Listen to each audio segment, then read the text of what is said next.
This is Rowena Dooley asking Sol citizens to report for duty.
Hey, greetings.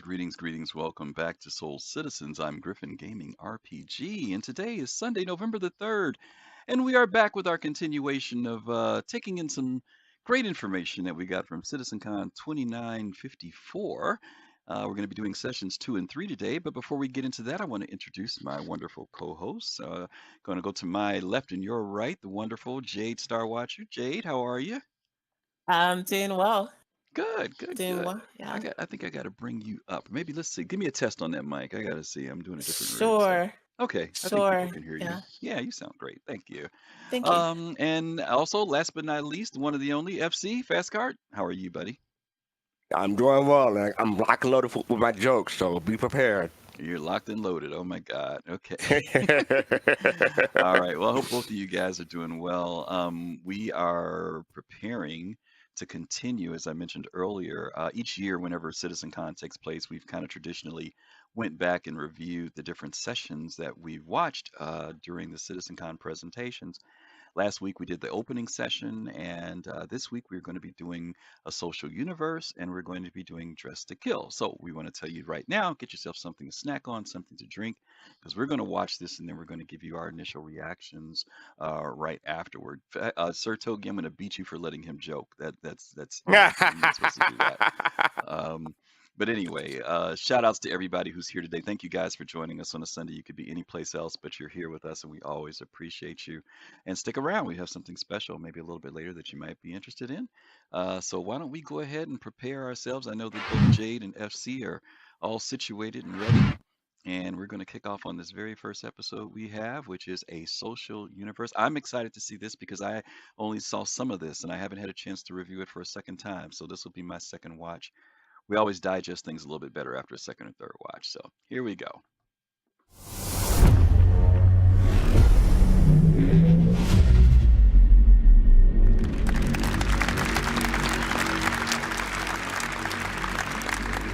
Hello! Can you hear me? 1, 2. All right, cool. Okay, so in the Star Engine presentation, that was Benoit. In this one, I am Balt, my player persona. I will now channel my inner Jared in this one, and I will be your host for this panel. Woo! It's time to discuss a social universe. But before we start, I have a couple warnings. First one, let's take a look at this one. I took this in our last technical preview demonstration. And God, I was so happy to see all these people on the train. It just made me like very, very emotional. And so I want to take a moment to thank every one of you that have participated with Tech Preview Server Meshing Test A, B, C, D, and E so far. You guys have been thousands to come and help us test this technology. And the team and I are really humbled, and we feel energized by your energy. So on our behalf, thank you very much. Now, the above picture is really nice, other than this guy, but it does present a problem. A fundamental part of playing a massively multiplayer online game is how you connect with other players, to join in on adventures, or to receive support when you want to get out of a tricky situation, or you want to participate in endeavors that are bigger than yourself, or simply you want to run a business and make a profit. Well, as our game server shards grow, you will encounter more players. And for that, we need to scale Star Citizen's social tools to MMO size. Our ambition has always been to build a grand social system, including not only the game, but the world outside, like on Spectrum. Unfortunately, the focus has been elsewhere for a long time. We have neglected this side of the game in favor of others. For example, the Comlink app is by far the oldest application in Mobiglass. It's now time to correct this and make progress on this plan.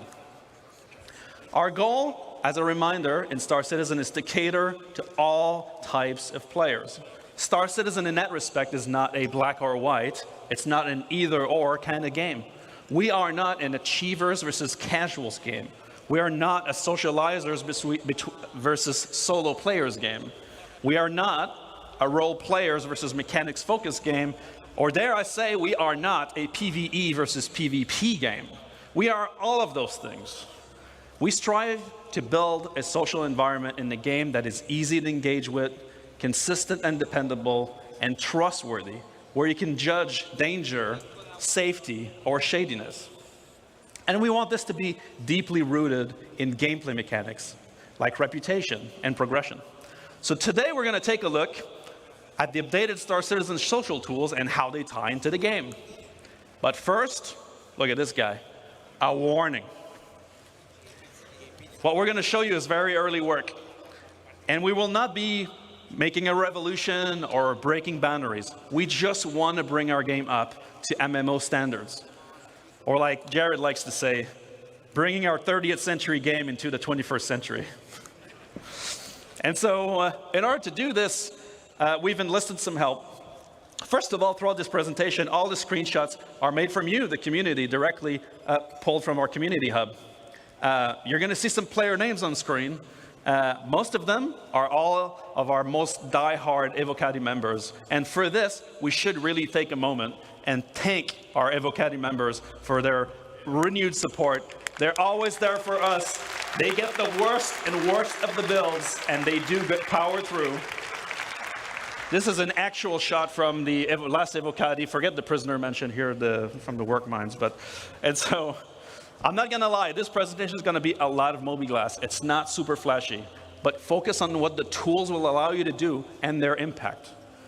But for this, I need some help myself, so I'm going to make a party, and I'm going to get some developers to help. So let me first invite our senior systems designer, Gabriel Hector.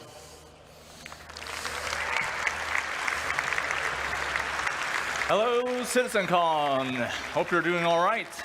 And Ben, you forgot to cover the Swedish before in your earlier introduction, so tjena. Ah, nice. All right, we need some more. Let's invite Assistant Design Director, JJ, to the stage. Hi, guys. My spot's quite far away. Yeah, no, you walk it up. Walk up. Okay, So social universe begins with your friends. That's your closest group. It's the first go-to when you want to play. Our current friend system is dated, and it includes things that are, well, not really friends. So my first question goes off to JJ to kick us off. What are we doing to improve friends and friends management? So we're taking our oldest app in the mobiGlas, the Comlink app, and we're upgrading it to a brand new social app. And this is now going to be your one-stop shop for all of your friends and group gameplay. Now, this is the new and improved friends list. So you'll notice, sadly, one of our oldest friends that we all have is missing, though, and that's ATC. Sadly, our friendship has ended with ATC. What? I'll have no friends at all then.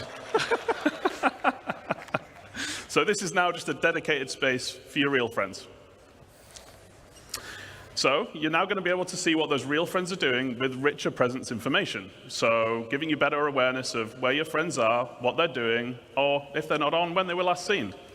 And then you'll also be able to reflect your own status. So you can let friends know if you're away, don't want to be disturbed, or if you just want to hide offline for a while.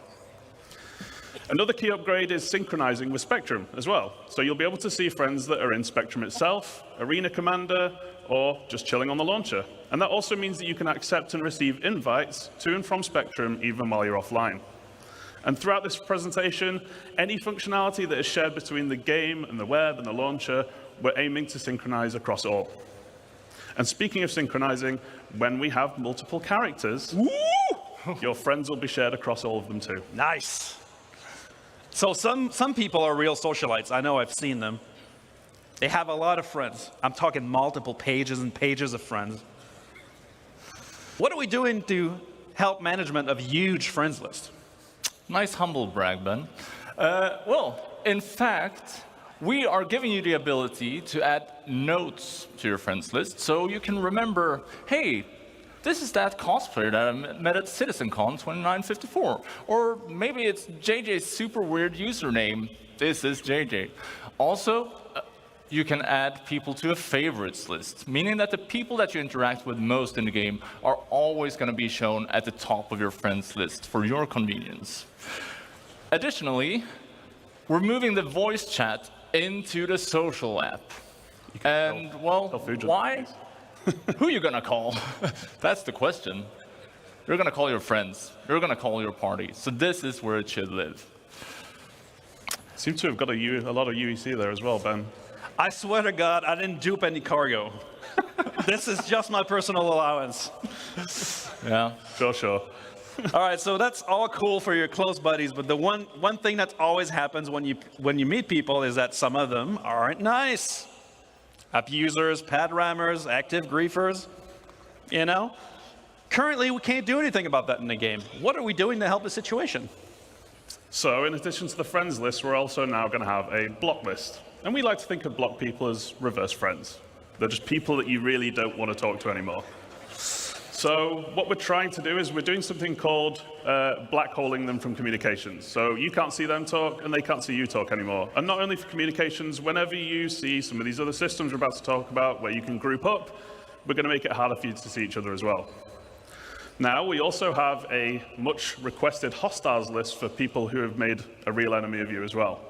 The KOS list is finally making its way in. Oh, yeah. You'll also be able to add notes here as well, just so you can remember that person I blocked 2 years ago. You remember why, because you're going to forget. And then for those situations where someone really wants to go the extra mile to be a super mega ass, you can report them to us, and we'll deal with them for you. All right, so now I have my friends list up to date. I can find my friends easily based on rich presence in real time, and I'm ready to go on an adventure. But for that, I need a party. The party is at the core of the social experience when you're heading into a mission, meeting with other players, or whether they're a friend or not. Our party system is very bare bones at the moment. It does have some cool features, but what are we planning to improve parties? Yeah, so as you said, it does have some cool features like party launching, the party markers, quantum syncing. It's all good stuff, but let's take a closer look at the new features of the party list. So, with server meshing, we are right now at a unique opportunity for us. So we already support large parties, But we want to do this well. We have been seeing what you do in the tech previews, and people have been partying up in hundreds. 100+ people in one ship? Come on. And that's all right. We just want to make sure that we're adding better support for this, like search functionality, making it easy to find people in your party. Also, just like we did with a friends list, we're adding rich presence here as well. But for the party, you're going to want more real-time gameplay-related info, like if someone's downed or dead or maybe offline for some reason. A big thing, though, is the ship and seat breakdown. So you will see. Yeah, maybe that's worth applause. So you will see all the vehicles that your party members are in, as well as the seat that they are in. This will give you great situational awareness and allows you to coordinate better than ever before. It's essentially a mini fleet manager. Okay. Oh.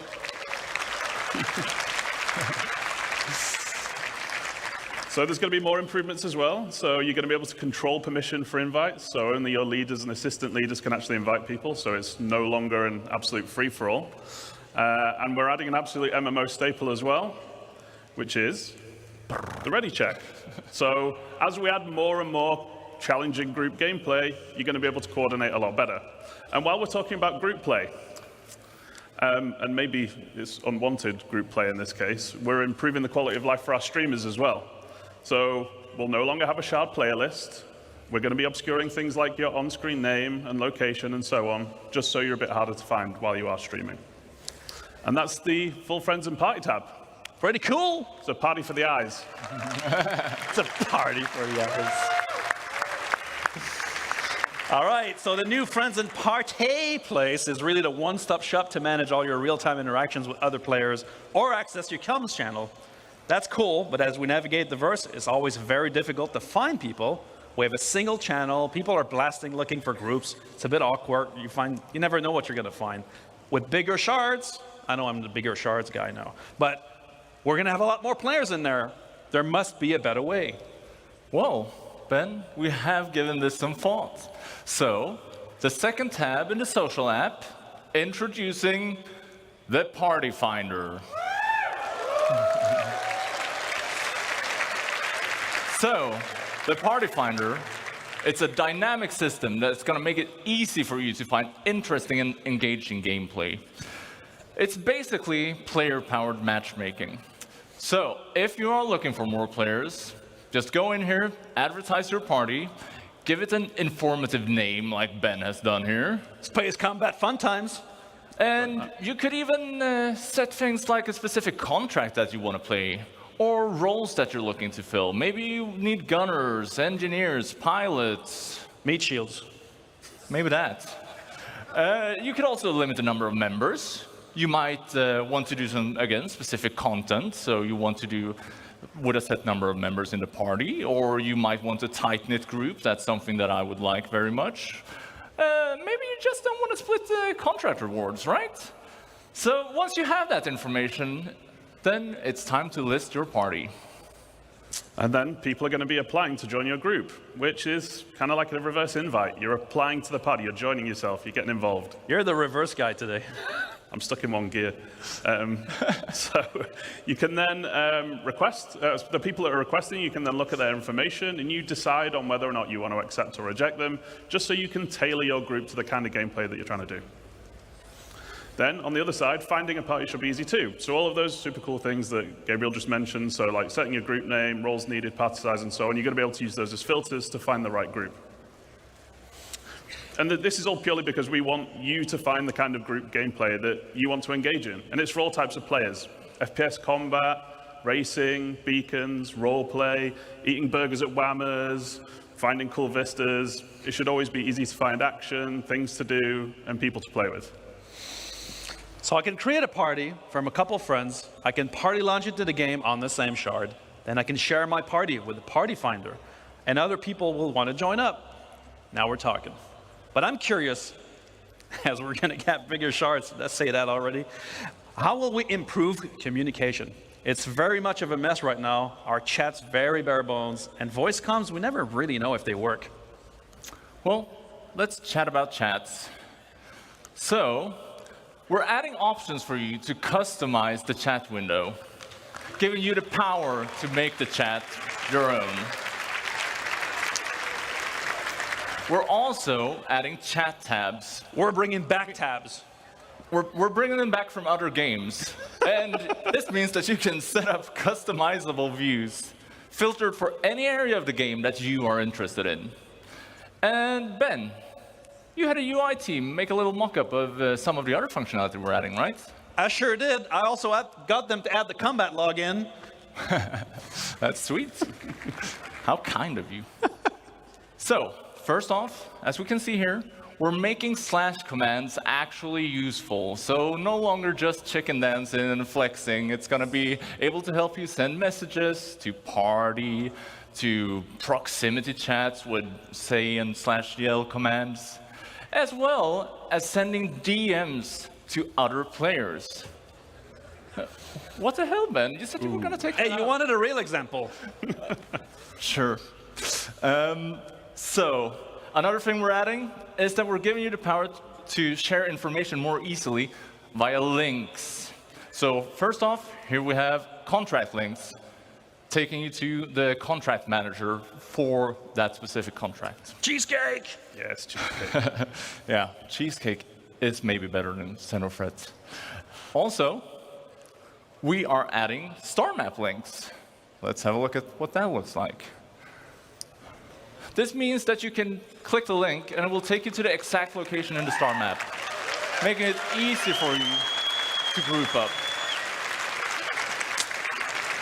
Another thing we're adding is item links, and well, you'll see why you want to link items in our Crafting Your Home presentation tomorrow.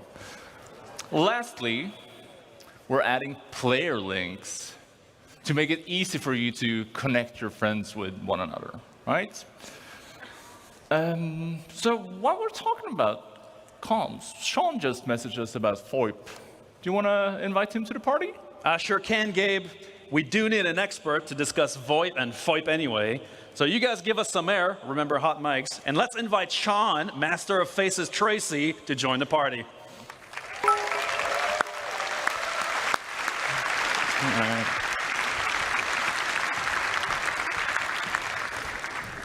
Hey, Ben. Hey, How you doing? I'm good. Hello, everyone. Good to see you all here. So, I've come up to talk a little bit about VoIP and VoIP. So, it's a bit of the communication channels beyond just text chat, right? All right, so VoIP and VoIP are our systems in-game. VoIP, Voice over Internet Protocol, and VoIP, which I termed way back in 2019, Face over Internet Protocol. So VoIP gives us spatialized audio where you can hear and be heard within the universe. Whether you've got a helmet on, you've got a different filter. If you're far away, you can hear that they're far away. But we added Face to that way back in 2019. So it's cool because you can place video calls, you can speak and see each other speak in the game, and you can take fun selfies like this. So again, I mentioned, it's back in 2019, so it's been in for a little while, but it hasn't really been updated so much since then. So the cool part about it, and I really got to mention, it's not a replacement for motion capture equipment. It's not a depth camera. It uses pretty much anybody's 2D-based web camera to track your face. So it can do great things, but it's got its limitations as well. What's kind of cool about it is that FOIP and VoIP are actually coupled. They're encoded and decoded together on the network super efficiently so that it's always in sync, and anybody that's worked on facial animation with audio data knows that sync is super important. So it's been used in expected ways and unexpected ways by the community. Let's have a look. This is Wallace Klim. Klim? What is it? Seems someone's on our case. One of our Ninedales facilities was sacked last night. Total loss. The bunker was destroyed. And 3, 2, 1, go.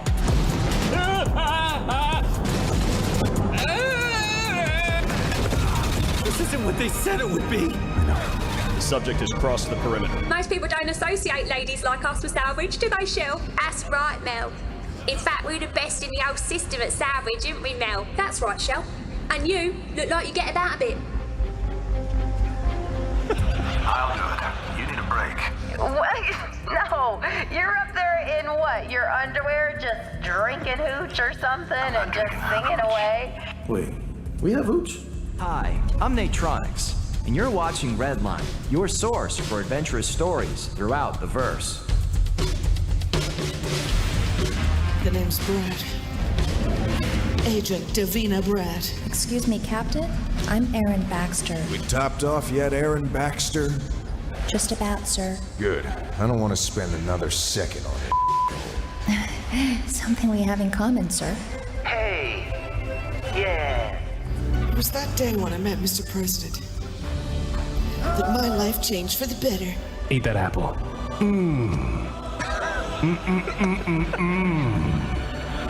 Apples. You were never supposed to know any of this, Detective. You were supposed to die at Safe Haven. Rachel. Rachel's dead. Hey man, I'm back again. You have any hats? Oh dude, I read the cap. What are you looking at, sir? Go away.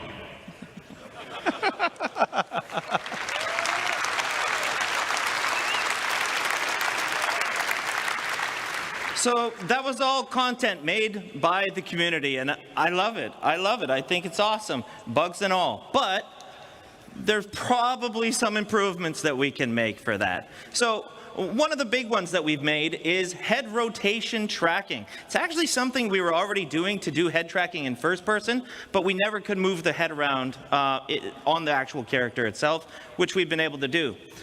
Some cool stuff like range of Jared? Yeah, John?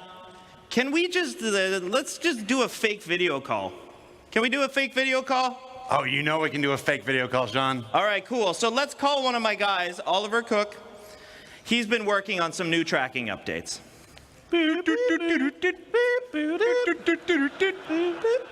Hey, Sean, and a big hello to everybody at CitizenCon. How's it going? Hey, Ollie. It's great to see you. Everyone's having a great time. I see you're using FOIP. Where are you? Drive.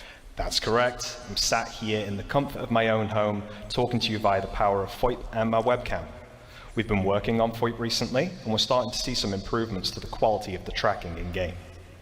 That sounds awesome. Can you tell everyone what you've done to improve it?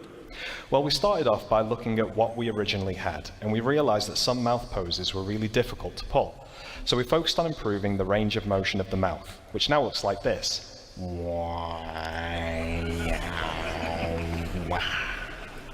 Hopefully, you can see there's more of a one-to-one relationship with what's going on in my webcam.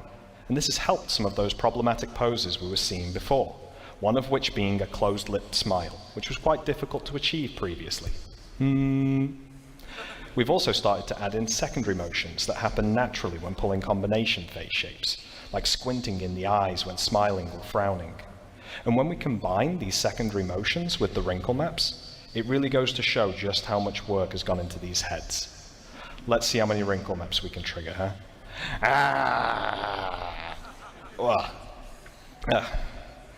And finally, one other thing we noticed was the tracking quality could be quite noisy in environments where the lighting is less than ideal. So to combat this, we've introduced tracking stabilization, which helps to reduce the amount of noise we get from the webcam.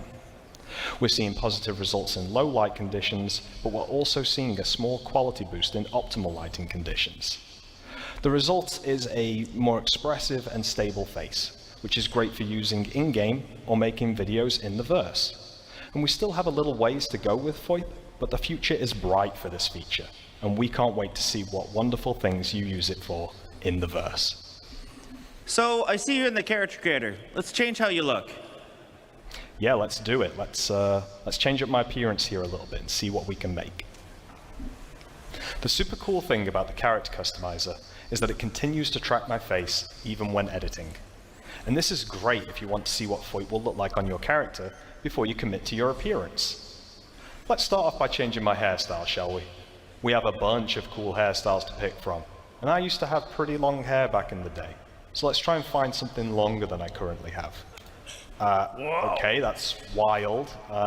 Not quite what I'm looking for, but what else do we have? Dreadlocks. Super cool. Not what I'm after, though. Let's see here. There we go. Much better. The fun thing here is with the head tracking, it's much easier to rotate around and quickly see what I'm going to look like. Let's stick with that for now. That looks good to me. We can do the same for anything else in the customizer, but I'm going to go ahead and remove my beard here, because I want to show you that VoIP still works when changing the structure and characteristics of my actual face. We have a lot of heads in our customizer, and I'm just going to cycle through a few of them here to show you that whatever we choose, we're still tracking and we're good to go.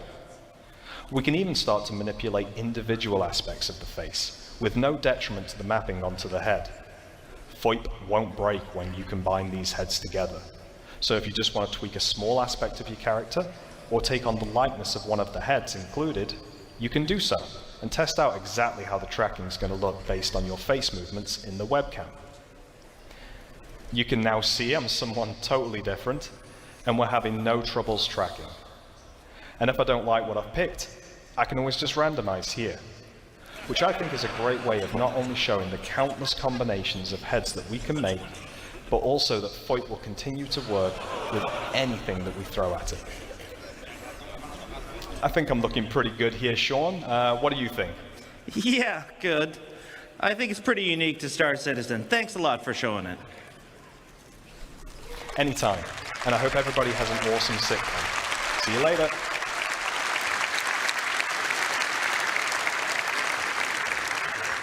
It's pretty cool. All right, that's great, Sean. But the reliability of our voice transmission has been a bit spotty, with many players reporting quality loss or even full audio loss.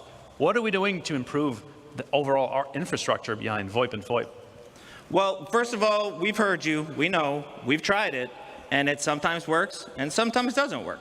So what we're going to be doing is we're going to be updating the voice service and a total overhaul of the voice server.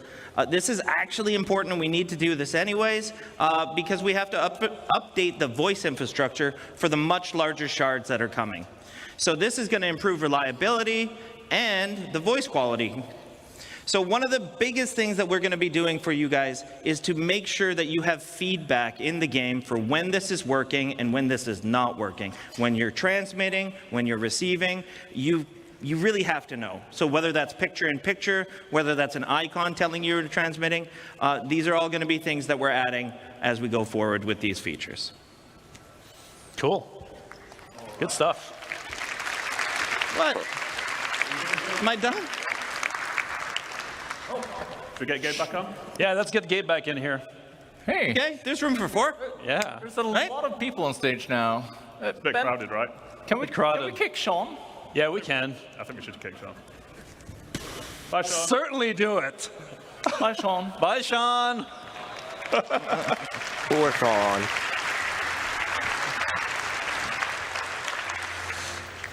All right, now we've made some friends, we've joined parties, and we even kicked some people. That's super great. But what if you're new to the game? Ben, behind you. Oh! The guide system. So we've introduced the guide system on the web a while ago, and this allowed new players and experienced players to match up, basically for a new player to get training and learning the ropes. Wait, are we bringing it in the game? Yeah, of course we are.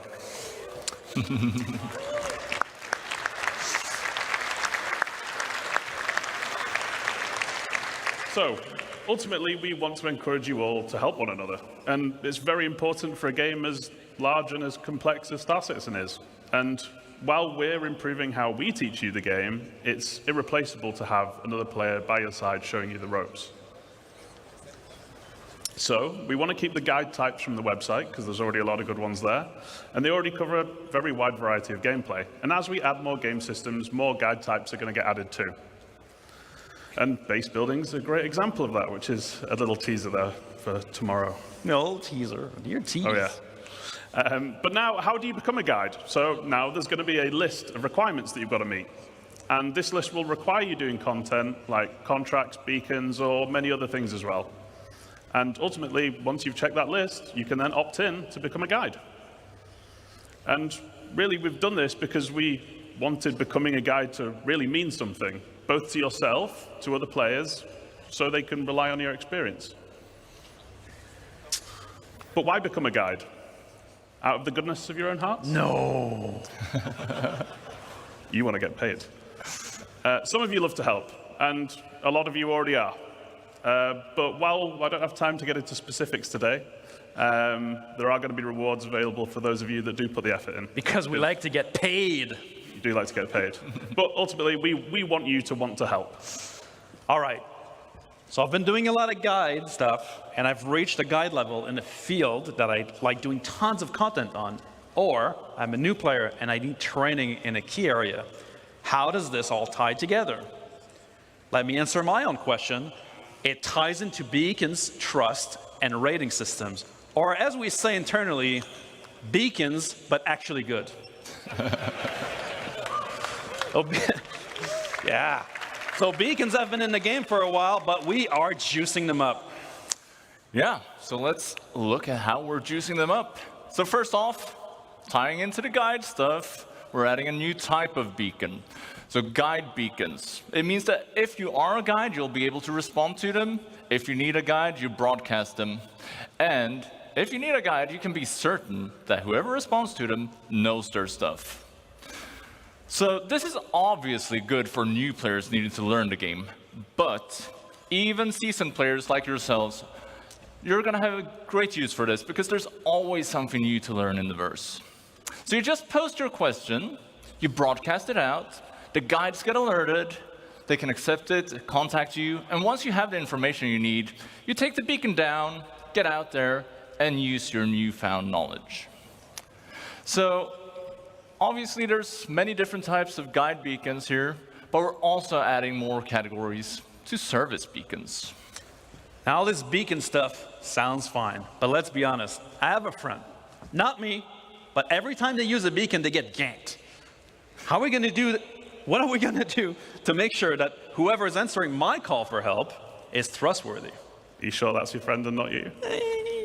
Yeah, okay. So we've got a few ways of tackling this, and one of them is actually subsidizing the beacons. So guilds contribute rewards to the payouts on service beacons, and we'll get to guilds shortly. But that could be money, reputation, or potentially other rewards as well. Because we like getting paid. And ultimately, that keeps the cost down for the people that need help, but rewards the people that are helping. And this actually finally makes it viable to do beacons for whatever profession you like to do. Medics, refuelers, and repairers, just to name a few. But if you misbehave and you fail the beacon, there's no payout for you. So that's one incentive. The other is that we're adding a proficiency rating. Responders can earn that rating by successfully completing service beacons. You go from bronze up to gold, which indicates your level of experience and success, and only the top few will be able to earn platinum status, which essentially puts you on a leaderboard and marks you as one of the best playing in your region. So when broadcasting, responders offer to help, and you'll see their rating. Then you'll get to pick who you want to help you out. Then let's say you're not very good, or you like to misbehave a lot. Failing a beacon will result in losing rating, and then repeat offenders will enter the red zone. The bald zone. And then only really desperate people are going to take you on. We're making the system much more robust to the point of automatically determining success or failure. So we're putting a lot of focus on making the system difficult to exploit as well, in the many different ways that it can be right now. So criminal types, like you, Benoit, will have to get much more creative. So yeah, that's all great from the beacon broadcaster's perspective, right?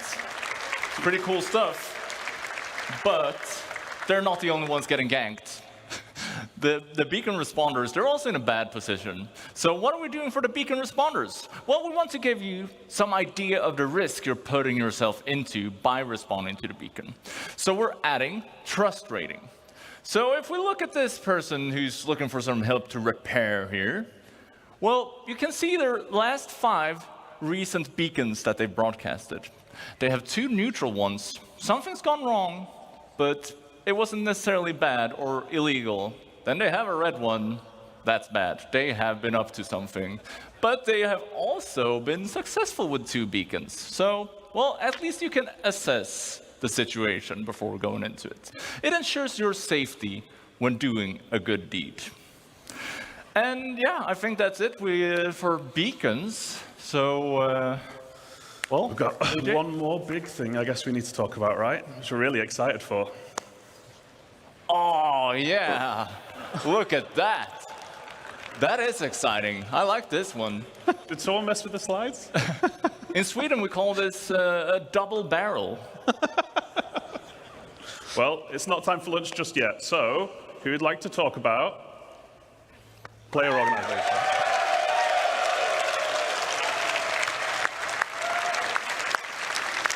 That's all right. It sounds like we've got a few people in orgs in the house today. But Benoit, you talked about this a while ago, right? It's been 84 years.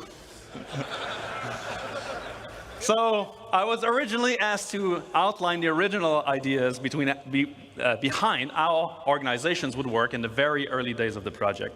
A younger Ben, big ideas, same ideas, now action. You have no idea how happy I am that we're finally tackling this task and this design in the game to truly give you all the tools you need to make your empire in SC. There are more than 70,000 organizations registered on the RSI website. 69,999 of them of decent size, and then test. Ridiculous. Too big. But all of those have custom identities, logos, charter. The amount of creative and high quality content you guys have always produced has always amazed us and inspired us. Those orgs range from a small group of friends with just the name to large companies spanning a large amount of players with the intent to share wealth, missions, and campaigns together. Now we want to make those orgs matter in the game. Should you choose to join or create an organization, we want this social aspect to be part of your progression. But don't let me spoil it. Let's get a real designer to cover this stuff. JJ, you are a self-proclaimed big MMO player yourself, so why don't you give us the details? I didn't realize I went around self-proclaiming so much, but thank you. But as an MMO player, I understand that different terminology is used in a lot of different games, so I just wanted to very quickly go over how we're using it in Star Citizen. So orgs, as many of you know, the players coming together to achieve a goal, whatever you want your goals to be. We give you the framework and you set it up and drive it forward. And we were going to shout a few of them out, but I was actually told we couldn't play favorites, so we actually made our own. So we've got the Fellowship of JJ and the Balt's Fault Buccaneers. Those What? guys. You guys made your own orgs? Yeah, we kind of left you out. Sorry about that, Jane. We also have NPC factions, and they're already in the game. And you can earn or lose reputation with them.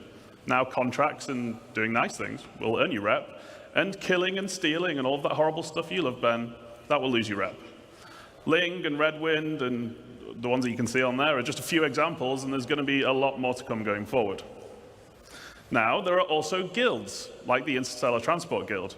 And these are essentially collections of several factions, and we're putting them in a position to be more prevalent. What? You're saying there's something bigger than factions? Oh yeah. So they're going to be something you interact with a lot, and they essentially handle contracts for the factions. But you will earn rep with both still, but as the bigger entity, the guild will be much more important. And you'll find out a lot more about guilds tomorrow at the Stars My Destination presentation at the end of tomorrow. Again, a tease. But now we can dive into some of our new org systems. Yes. Let's start with the basics. I want to find or I want to recruit for an org. Yeah, so welcome to the new app for everything orgs. Jeez, with the mask. So, orgs can be big and complex, and as we said, some of them have thousands of members. So when we designed the app, well, we made sure that we took this into account, but it's also something that we can expand on moving forward. So, let's have a look at it. Now, I'd like to point out that the Fellowship of JJ, like every designer-based org, is really focused on things like progression gameplay and mission and crafting and leveling up. But my Bolt's Fault Buccaneers, no, they're the real deal. Now, we don't do any of that stuff. Now, we're in it for profit, interdiction lines, shipboarding action. We get all that sweet cargo for free. For free? That sounds pretty illegal, Ben. I don't know what you're talking about. What's in those crates? Slam! Anyway, it sounds like you guys might be interested in joining some big orgs. Well, I prefer something smaller. So I think it's fair to say that we like playing in different ways and will want to join different orgs. The Recruitment tab is the place to find them. So we're giving you the tools to promote your org to potential members in order to give a best first impression to them. I've just noticed that, Ben. You might want to have a word with Rich. It looks like... What? Like he doesn't want you. No way. I'll have to speak with him. Anyway, yes. So we're adding filters for when you're basically trying to find a home. And we want to cater to all types of players, because we're a massive game, right? And orgs are combining tons of different gameplay in tons of different ways. So you can search by name if there's an infamous org you've encountered out there in the verse or online. You can search by size. So if you're after a big and active org like me, or a small and more close-knit org like Gabriel. Then you can also search by the gameplay focuses you enjoy. So maybe you love trading and PvP, or maybe you like events like the Daymar Rally. Safe? Yeah. So I guess you'd end up searching for, say, social and racing, maybe? What if I love committing crime and roleplay, asking for a friend? Also, I've got to do the presentation. Anyway, you can search for whatever you like, and if it's not there, why not just create it yourself? So, we allowed you to join multiple orgs back in 2014. I can still do that, right? Oh, yeah. So we're keeping it supported, and we're actually doing the Star Citizen thing, and we're going one bigger. One bigger. So we're giving you an additional one to join when we actually bring it into the game, too. And we wanted to keep it because we've all played games where it's far too limited. Like, one org per character just isn't enough for a game this size. Yeah, and here you get an idea of what the full screen will look like. It's going to be your one-stop shop for joining or finding players for your org. So let's have a look at the core functions and features to look forward to in the rest of the app. This is the Summary tab. On here, you can select one of your orgs that you're in on the left-hand side, and you'll see, well, a summary, a lot of at-a-glance information. So we'll introduce some of these one at a time. So first off, announcements and org information. Simple stuff. You use them how you want to. Also, we're adding an events log. So in here, you'll get a summary of important events within the org and changes to org statuses or settings. In short, these things, well, it's a big verse, and it's easy to miss cool things that happen in your org. And these features will help you stay on top of the day-to-day life of being an org member. Okay, we're also adding an events calendar. So by default...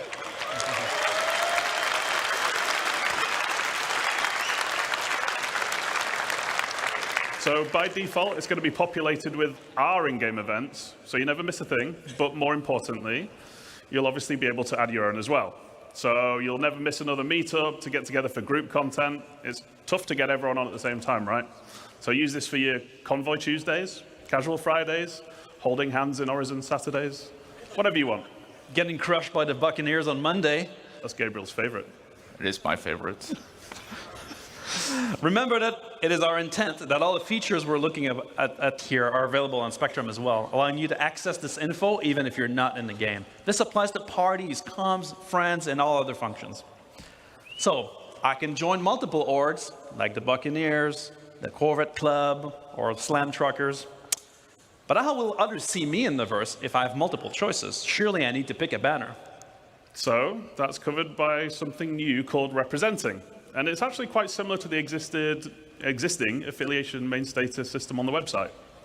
So if you're in multiple orgs, you choose which one you want to represent, but you can only represent one at a time. Now, there are ongoing benefits for being in orgs, which we'll get to in a minute, but choosing who you represent asks which one you want to benefit from at any given time. But why? Well, we wanted to support players who like to play with different groups of friends. But we didn't want players who are just in one to be at a major disadvantage to those that are in the full 6. Because really, joining multiple orgs should be your choice and not feel like it's a necessity. And there's no need for you to switch which org you're representing to see things like this Moby screen or org chat. But we want to put limitations on how often you can switch to avoid exploiting the systems. And we don't want to punish anyone who's, playing by the rules. And a big part of representing is visualizing it in-world. We want you to be able to fly your banner for your org. So we're adding another MMO staple to the game. Tags.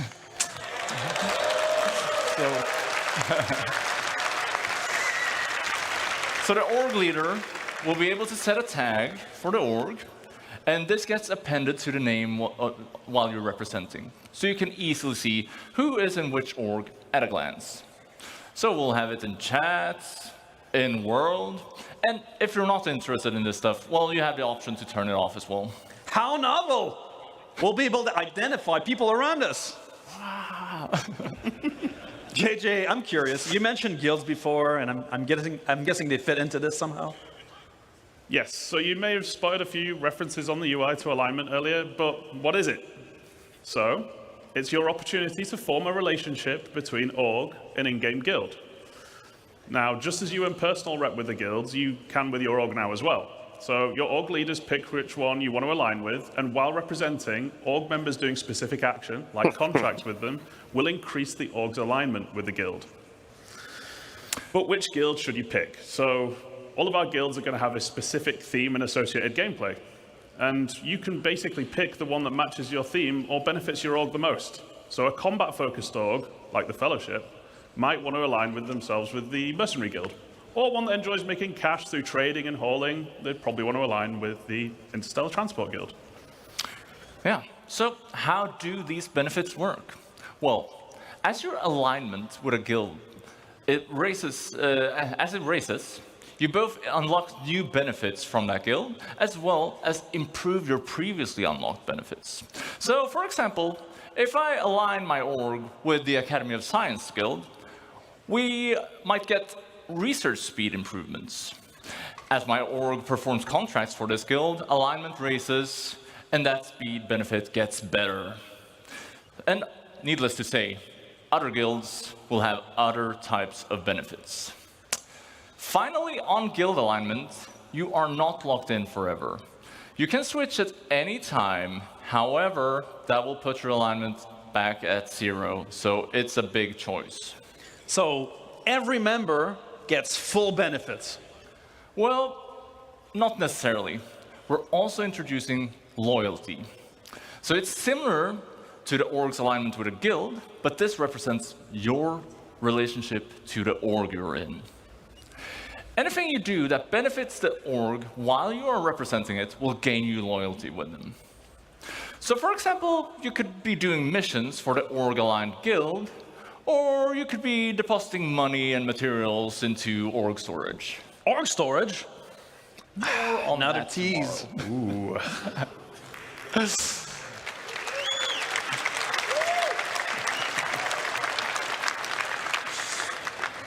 Ultimately, we wanted to encourage long-term membership because we don't think you should just be able to join a well-established org and then just get everything instantly for no effort. So to put it simply, having low loyalty limits what you gain from the org's alignment benefits, and having high loyalty gives you full access. We also wanted org leadership to be able to view members' current loyalty and use it as a tool to reward appropriately with things like ranks and permissions. And then loyalty resets to 0 when you leave an org, so there's some incentive for sticking around. Wait, does that mean I lose my loyalty if I change my representation away? No, so not representing puts your contributions or ongoing benefits on hold. So when you start representing again, you essentially just pick up where you left off. But what if I leave the org?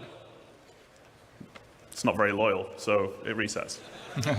Right. Well, so, you know, in my org, my Buccaneers, they're mostly scoundrels, and so they tend to join and leave, and, you know, it's not very loyal in general. Larger orgs, they tend to be a pain to manage, though. with the flow of joiners and leavers, do we have any tools to help managers like me? Well, let's have a look at the Members tab. So this is less complex than the previous tabs, but it's equally important. This is where you see the community of your org and your place in it. So in here, you'll be able to manage members, you can leave notes, and see the ranks of members. And as we did with the friends list and the party list, we're adding rich presence in here as well. This is the rank panel. It gives you a clear indication where you sit within the community.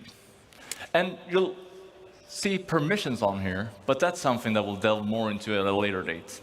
For now, I'll just say that the leader might be able to determine permissions for each rank, and well, it could be things like inviting new members or accessing org storage. Stop teasing us with org storage, God! Come on.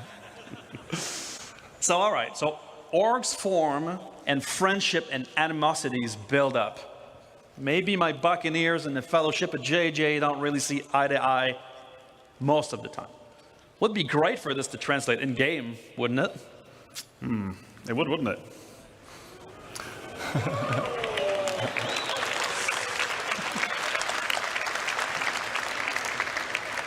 So yeah, it's a good job we got it covered, which is with our new alliances and rivalry system. So you're going to have the ability to create alliances and go to war. And there are many reasons to make friends. You might want to have trading partners, or you might want to group up for protection if you're playing somewhere like Pyro. And at the same time, there are probably going to be many reasons why you won't get along. Maybe an org keeps attacking or stealing from you. Alliance is forming an agreement between two org leaders, and it has to be mutual. You can't force someone to be friends. Unlike real life. Requests are sent from the screen if you have permission, and you could respond here as well. And as a bonus, allied orgs are going to have additional lines of communication, like Alliance chat, or being able to share Alliance events on the calendar, just to name a few. So, rivalry, that isn't a mutual agreement. If someone decides you're their rival, well, tough luck. However, you could reach a mutual agreement to make a truce, putting you back at neutral. And there's no real benefit to having rivals, so we want to make them easy to identify. That's why alliances and rivalries tie directly into hostility indicators. So just like now, you'll be able to see neutral contacts in white and party members show up in blue, whereas your org wingman will come in a dark green and your allied orgs in a paler green. Your rivals will show up in red. Or people in your kill list. The kill list. People on your kill list that we mentioned before will also show up in red or orange. If you're not, well, they're not legal to attack. That's the go straight to jail card if you kill them here. So we'll be adding accessibility options for this stuff as well, to make sure that everybody can benefit from these updates.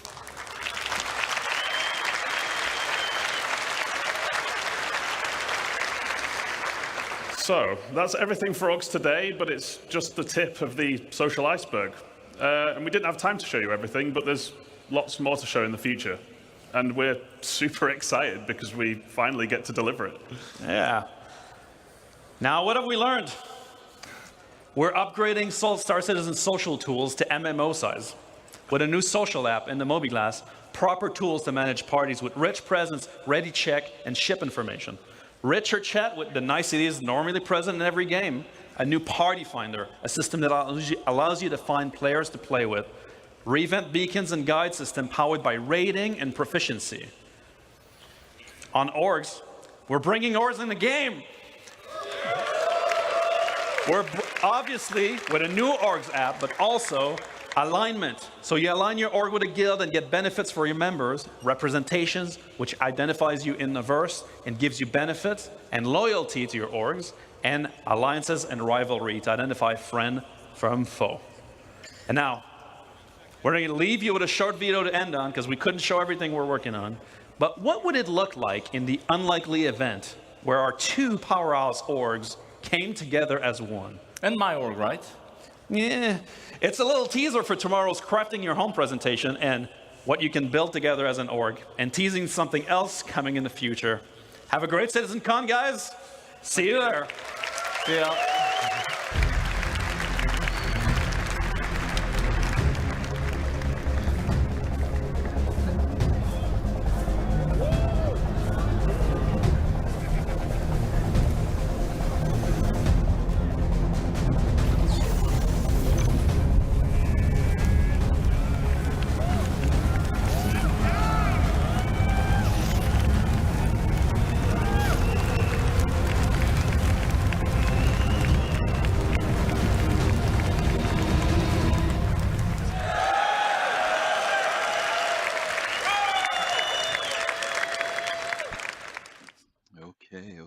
Okay. Boy, oh boy, a lot of stuff to take in there. Jade, I'm gonna go to you first. What stood out for you in this whole thing with the social networking that CIG is going to implement? Wow. Well, I mean, there are so many things that stood out for me. That the segment was dense with information, and I almost feel like it would have been great to be able to stop it, but I mean, our show would go on for hours Right. if we stopped and talked about every single thing that like jumped out at me. So I don't have a problem with that. Yeah, a few things though. I'm going to try to remember back to the very beginning, where they were talking about like the party finder, and I immediately thought of groups like Qantas Airlines, which is like, Qantas Space Lines, which is like an org that does passenger transport, right, for players, right? So it would be great for people like them. One of the features I would hope that they would add to it, I noticed like you'll be able to share out mission payouts, but I like the reverse of that for something like Qantas, where they'd be able to charge like a fee in order to be a part of the party to go on board. That also worked for if there was ever a rebooted experience, which was like the big 890 tour thing. So I love this because I've always looked at Star Citizen, in the words of Chris Roberts, as a space second life, and having just really basic features like a party finder, so you can find people that want to do the things that you want to do, right? If you're not in an org, that is the solo player tool for people who aren't in orgs that want to just link up with randoms and do something fun for the afternoon or whatever. So I mean, there was that. There was all the VoIP stuff. The improved VoIP and FOIP. I mean, I use VoIP all the time in game, and FOIP I use to make videos, music videos, other videos, and I work with other people that make machinima and things like that. So so for us, this is like they see us, right? Like when I saw that, I'm like, they see us, and I think a lot of us kind of sort of resigned with what FOIP was like. Well, it's an old feature. It was made by another third party company. It is what it is. It's probably never going to improve by that much. And then we get this, and it's like, whoa, wait a second. The only thing I would ask CIG to do with this, and it would really help a lot of people, is there's a lot of people that would love to become like Star Citizen streamers, but they're shy of going on camera, right? And, VTubers, people like that. There are Star Citizen VTubers. I know a lot of them would love to be able to take the selfie camera output and bring that into something like OBS, so that they could have their character. If maybe that could be something down the road. But if CIG is listening to this, please make that a feature, because there's a lot of people that will really love that.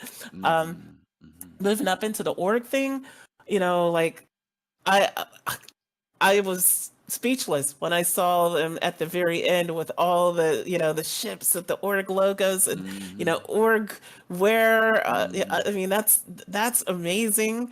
I think just the organizational stuff, I said it in chat, it feels to me like they're really trying to bring a lot of the functionality of Discord into the game, so you don't have to leave the game. You don't have to alt tab out to see your org's training schedule, or when your next social event is, or if you're all gonna, get together to go and do Save Stanton or things like that, right? I mean, to me, for some people, I don't think they really grasp the impact of this stuff, and they really won't until it's actually in game. But yeah, I felt from the standpoint of somebody who's always looked at this as a social game, and how much that social play makes even what we have now in the big Star Citizen sandbox, which is getting bigger. It makes it more fun. It makes it something you want to come back to. Even if you're a solo player, if you're just coming back to do, the party finder and find other randoms to link up with and play, like that's going to keep bringing you back instead of doing the same bunker missions, 20 times by yourself or whatever. Every time you get in with a bunch of different people, there's always different things you can end up doing just because there's more ideas, people, you don't get stuck in a rut. I'll put it that way. Yeah. You can come back to the verse every day and never know what to expect. You know what I mean? Right, exactly. That's just one of the things I think that they're trying to be able to offer to us. Those are great points. FC, what about you? Was there anything in particular that stood out for you on this one? Well, first, I got to give a shout out to Kawadi because Kawadi's name was in one of the slides. Someone pointed it out during CitizenCon, but I just popped and paste pointed out again in tonight's stream. So yeah, shout out to Kawadi. You were in CitizenCon. Good, congratulations.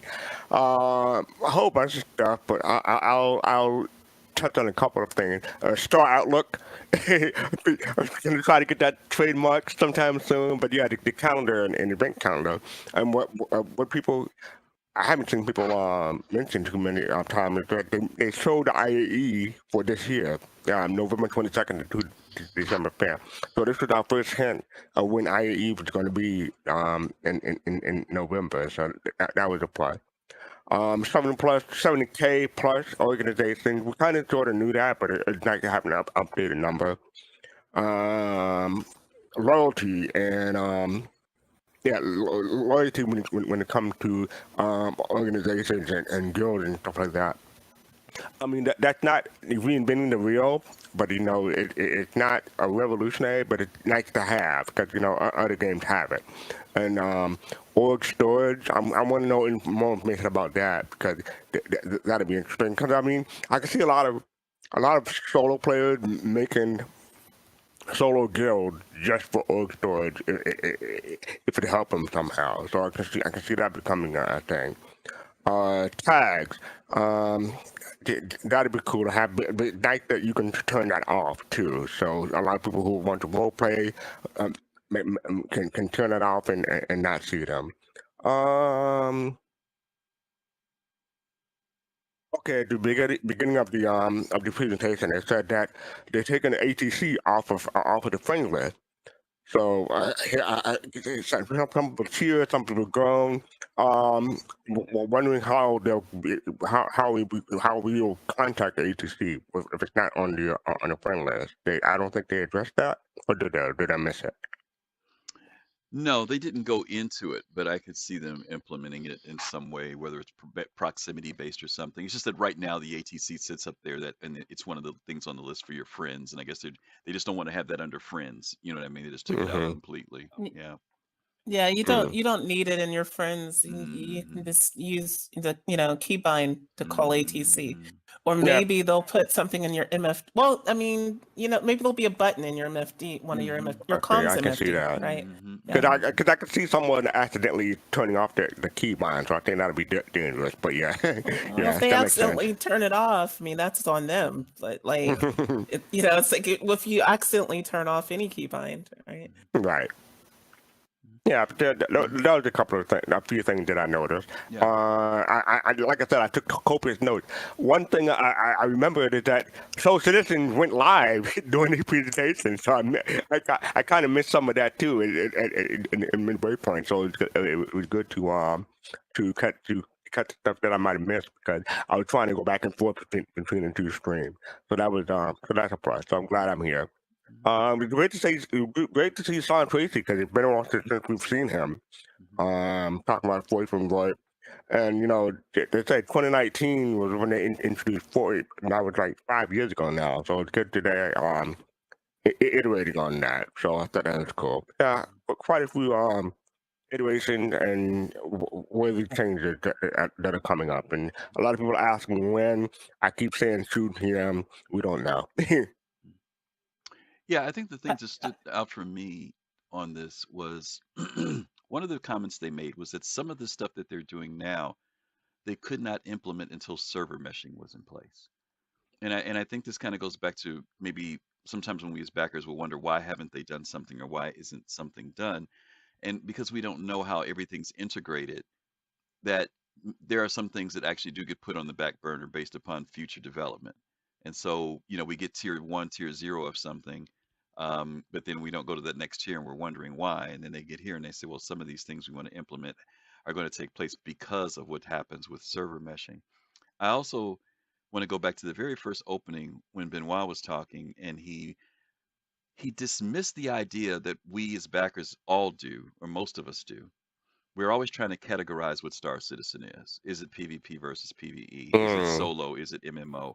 And he took every definition that was out there for a game and said, we want this to be all of that. That creates a unique hybrid of a game that is attempting to do something that ambitious. Um, I almost think of it as not just a sandbox, but to Jade's point, almost the ultimate sandbox, where no matter what type of gameplay you have, you can find some place in this game to do it. Now that feels pretty foreign to us because most of the times games are designated into certain types of games. But the fact that a solo player or a PvE player or a role player or whatever can find a place in this game is going to be pretty amazing to watch them do. And of course, it may be at different levels as they work through it. It may lean more toward a certain type of gameplay for a period of time, but I think that they'll also try to balance that out so that eventually other parts of gameplay will equally become a part of it. I'm like Jade. I'm a big role player, you know, um, and I like that immersion side of role play. And even though there are times I feel like how will role play work with people who don't want to role play, who don't care about role playing? How do I interact with them? I'm curious to see how that works out. I know there will be other role players in the game that I will be able to interact with, but this whole dynamic of what they're doing with the org piece, the social piece, the friends piece, I think is a big leap. Backers have been asking for it literally for years. Orgs especially. Orgs have felt very, I guess you could just say, left out, over the years because we keep hearing about Org 2.0 literally for years.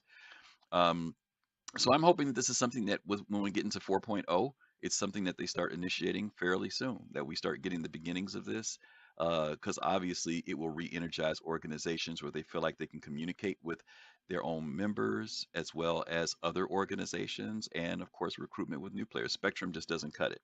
And to have something in game like this, I think would be fabulous. Jade, were you going to say And something? I thought Jade was going to say something. I think I kind of cut her off. Yeah, you pretty much covered it. Oh. So yeah. Okay. But I was going to say that you mentioned sandbox, and this CitizenCon felt more like a move toward not necessarily a theme park, more like a hybrid between a sandbox and a theme park. Yeah. But we will get more into that in later presentation. Yeah, definitely. Okay. Well, listen, gang, we're going to take a quick 1-minute break, and then we're going to come back and we're going to watch session 3, Dress to Kill. So you guys stick around for that. We're going to be right back in just a second, okay? So stick with us.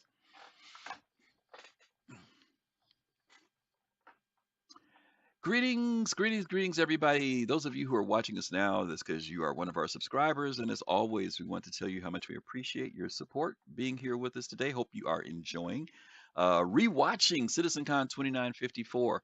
We're going to go into our third session, which is on Dress to Kill. I know Jade was excited about that. I was excited about it. So we're going to have a great conversation about that at the end. We also want to remind you that it's the beginning of the month. The beginning of the month, we always do an episode called The Producers. And Fastcart and Serious Fun and I recorded our latest episode on yesterday. It is out currently for our subscribers who are on Patreon and YouTube.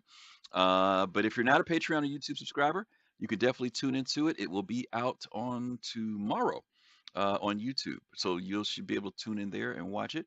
but it's our review of CitCon and our tour of CIG Studios. So hopefully you guys will be able to tune in for that. Check it out. Give us some comments. Let us know what you think. And as always, we appreciate you guys. Hello, we are back. We are back. We are back. And we are prepared to jump into our next session from CitizenCon 2954. Our session. This actually followed. Jade, was the cosplay before this or after this? Do you remember? Before. I think it was right before this, right? They did the cosplay, then they went into Dress to Kill, right? Yes, they did. Okay. Yes. What were your feelings about the cosplays? Were you did you like some of the cosplays that you saw? Yeah, Yeah. I did. I like, yeah. I liked the Xion. Yeah. Yeah. I kind of knew that there was going to be somebody that was going to be an alien. That was all I knew. Okay. That's what I heard. Yeah. And I was like, ooh, that's taking things up a notch. Yeah. I'm gonna give a honorable mention. I feel like she should have won something. The woman that played Molly, because look, she duplicated the outfit exactly, even the leggings, everything. That's not hard. That's not easy for people. Even a Pico in the suitcase. Yeah, and the suitcase, all that. I was like, yeah, she should have got something. But yeah, I thought everybody that won deservedly won, and they were good. I think everybody that participated got something too, so that's great. That was nice. The fact that they gave everybody something this time around. A lot of folks put a lot of work in, and with the technology of 3D printing and everything that's out there now, it's just pretty amazing to see some of the stuff that people come up with. But yeah, that's right. They all got a free Zeus, so like can't complain about that. Yeah, that's worth it. Yeah, can't complain about that. Even those two people wearing hospital gowns got 3D printed med pens. So yeah. Oh, that's right. They came up to the stage. That's right. Okay, so let's go ahead and get ready to jump into Dress to Kill. Once again, thank you guys for hanging out with us today. Hope you guys are enjoying this. We are going to hit session 3 right now, and let's kick back and watch it. Here we go.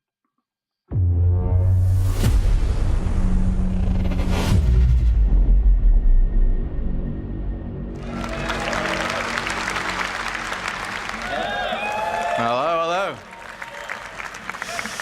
So my name is Nick Pearce, like Joe mentioned. It's my second CitizenCon, but it's my first time presenting, so I'm very excited to be here. And just on behalf of myself and the team, thank you so much for coming to this presentation. Thank you. With that said, I'm here to talk to you about an initiative that was first introduced right here at CitizenCon in 2019, and that's adding distinct purpose and specializations to armor and clothing in our game. So let's get started. So, Star Citizen is a game about almost everything where you can do almost anything, with so many different options of gameplay, whether that be mining, piloting, FPS combat, or even a captain of industry. Unlike other traditional MMOs, we don't impose rules or classes onto the player. In real life, people are not just one thing. I'm sure you can all relate. I've had many different jobs. I've not always been a game designer.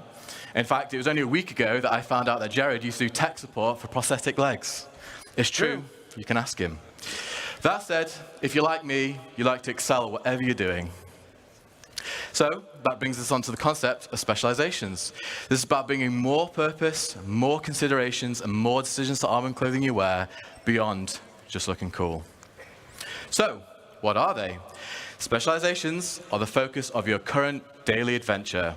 That could be a daring racer, a cargo hauler, or a first responder.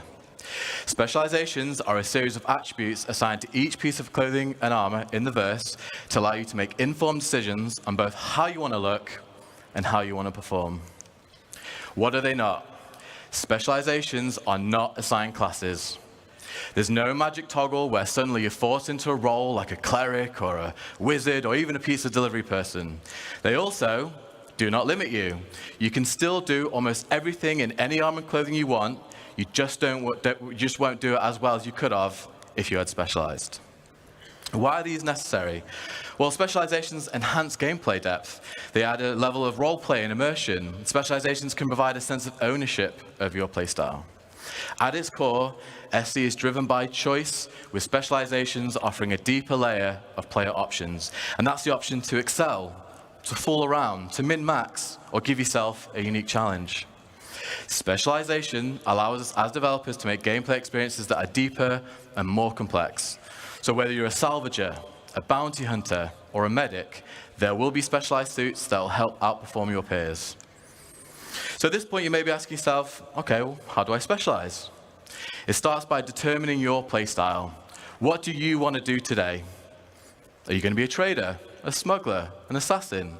Is there a void in your organization that needs filling? This is a decision you get to make and remake every single time you log in. Or, if you're like me, perhaps several times in a single play session. Once you know what you want to do, it's time to start hunting for the right gear. Specialized items are not intended to be found in any old store. You're going to have to do the legwork. You'll have to align with some of those guilds and factions that JJ and Benoit just talked about in the previous presentation. You'll have to explore the galaxy, find hidden stashes, and rare opportunities for better gear. Specialized items are meant for those who are willing to put in the work to exceed at your role. And once you've done all that, it's about selecting the right combination of armor and clothing. Yes, I said it. Mixing clothing and armor is built into the very fabric of this new system. Can I get a hell yeah? All right. All right. I know you guys have wanted this for a long time, so yeah, great. And to tell you even more about this new system that we do call Starware, please welcome to the stage lead character technical artist Armando Lira.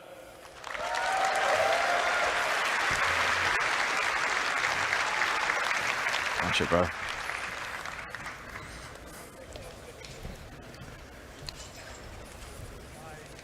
Thank you so much, Nick. Hello, everyone. I am so happy to be here presenting for the first time.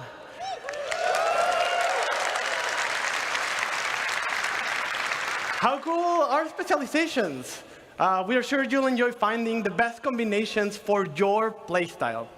And for that, we had to create a system that gave you all the freedom that you deserve. It's something that I am sure you've all been waiting for so long. Starware. So if you're... Are you tired of choosing between clothing or armor? Yeah. So finally, you'll be able to mix and match. Starware is fashion that meets purpose. As specializations provide you with a multitude of stats to combine, you'll also be able to choose the visual style that you want. But beware, with added options also comes the responsibility of choosing the right combination for the right situation. Let's look at some of the possibilities that Starware will be able to provide you.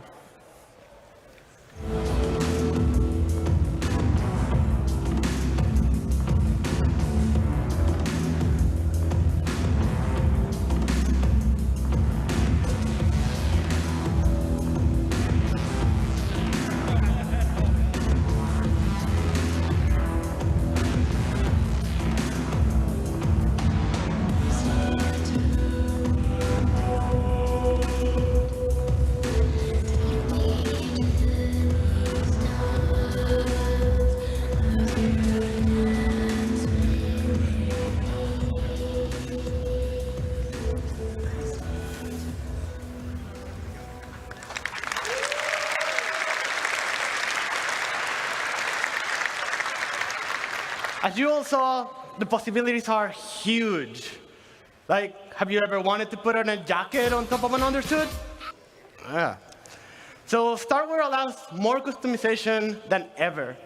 But be careful, certain gameplay implications will still be true. You won't be able to go into the vacuum of space without a space-worthy undersuit and helmet. And in certain planets, you'll need a breathable mask or helmet to survive. I hope you guys are excited about this as much as we are, and we've heard what you all want, and we're making a system to bring it all to you.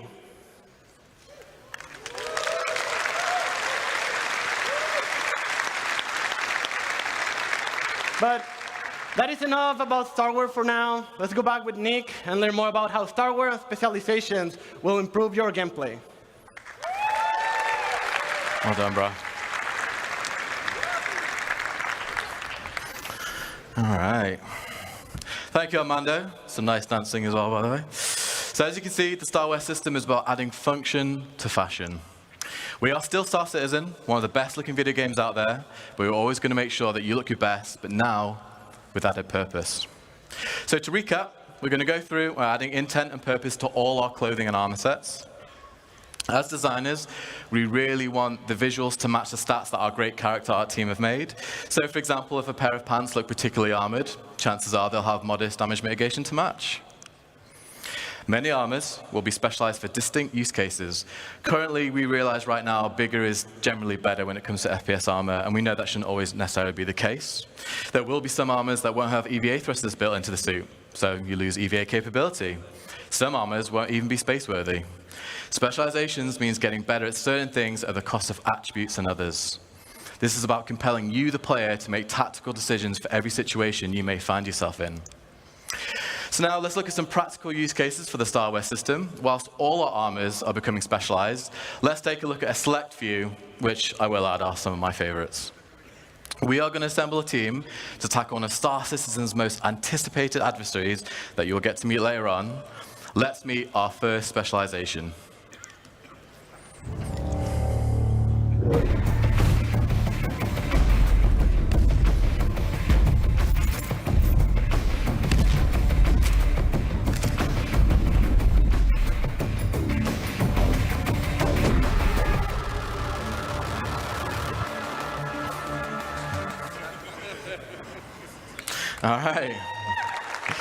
All right, so we have our leader.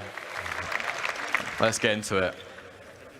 So the player's choice of clothing will be crucial in a way it hasn't been before. With magnetic plates built into many clothing items, players can now holster both primary and secondary weapons. However, in the near future, there will be locations in SC where armor and weapons are strictly prohibited.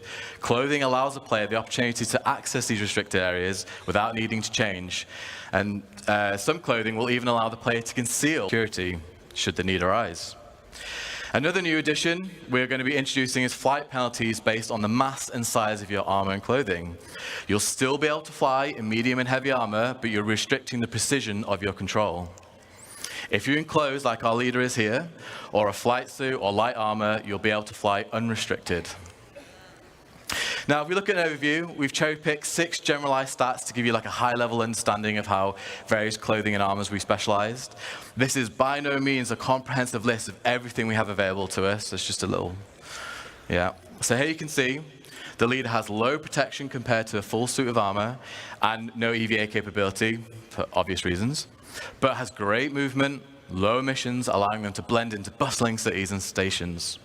The leader really excels at freedom of movement here. Let's meet our next members.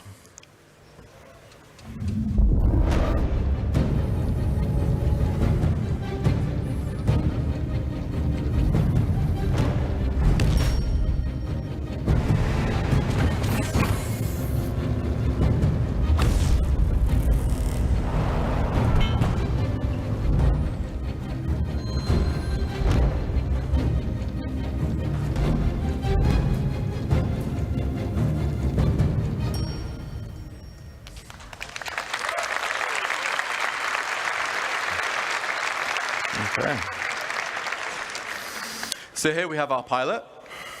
If you remember, back in 3.23, we introduced our first specialized helmet visor, the combat visor.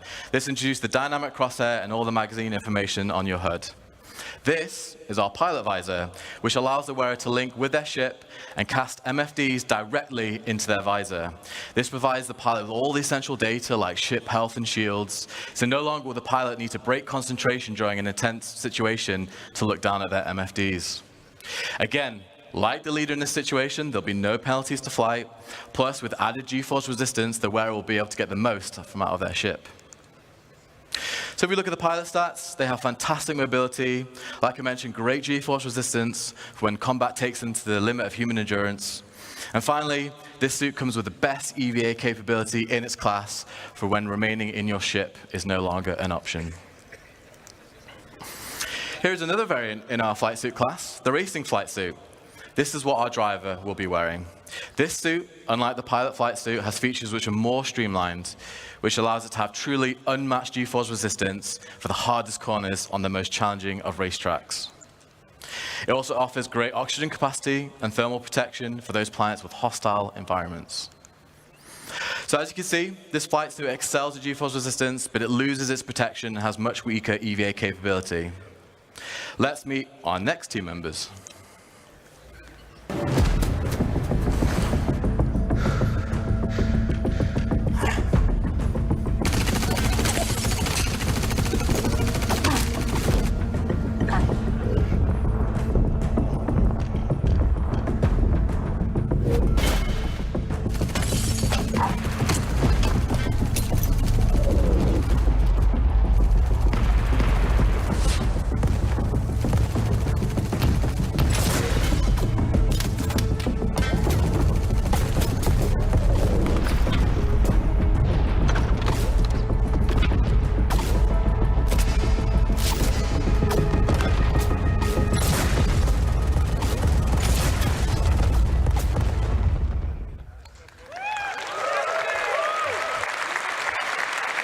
Okay.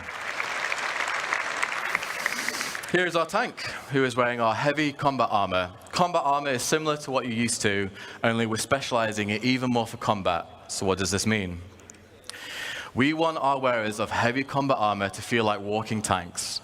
The armor should provide fantastic coverage to limit any weak points they may have, and actually have a greater damage mitigation than what players are currently used to. Due to its mass, the armor will also feature the strongest resistance to force reactions, so that's flinch, stagger, and knockdowns, which brings me on to a full suit feature.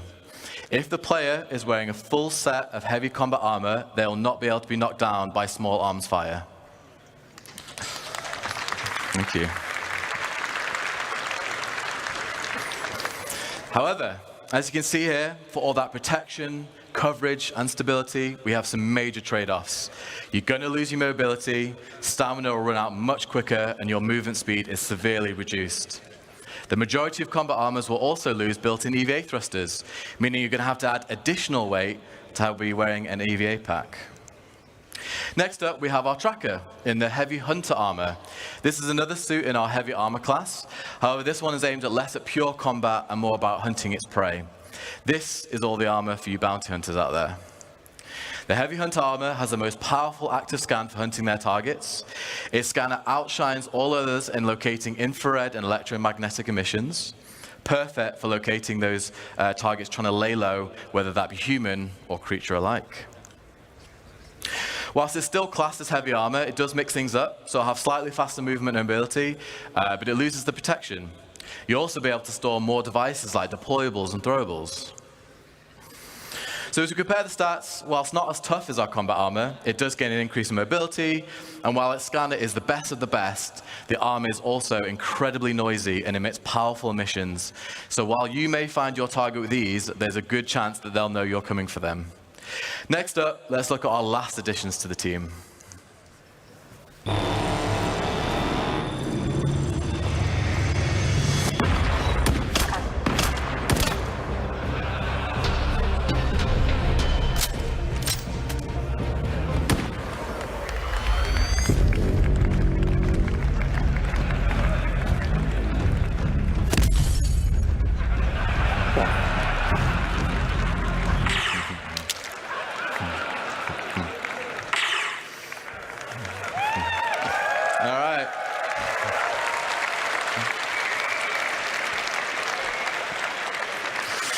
I can tell who the fan favorite is there, yeah. So we have our sniper, who is wearing our light stealth armor.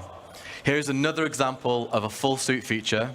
If the wearer has all pieces equipped, so that's helmet, core, arms, and legs, due to its mass and the suit's material, their missions will run so low that they will be undetectable on radar. With it being light armor, it also has a great level of mobility and traversal speeds, meaning should the wearer be spotted, they can quickly escape or reposition with ease. And remember, with it being light armor, no flight restrictions.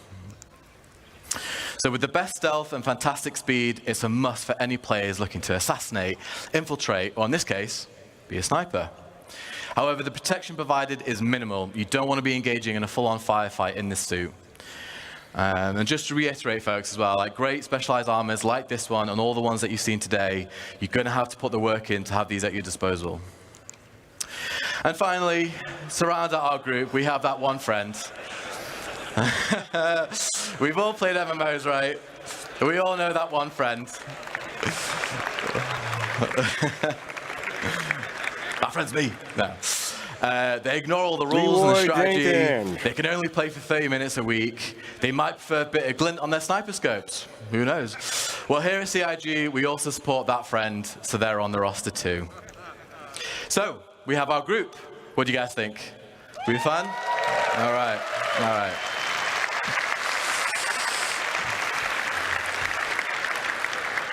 So, let's see what they face ahead and if they're up for the challenge. And to talk to you about that challenge, please welcome to the stage Senior System Designer, Zach Priest. You've been great. Thank you.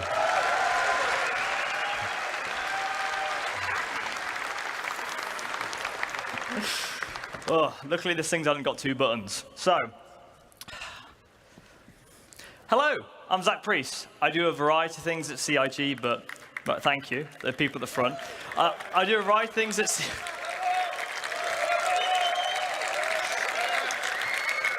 I do a variety of things at CIG, but I'm mostly a designer who works with AI and guns.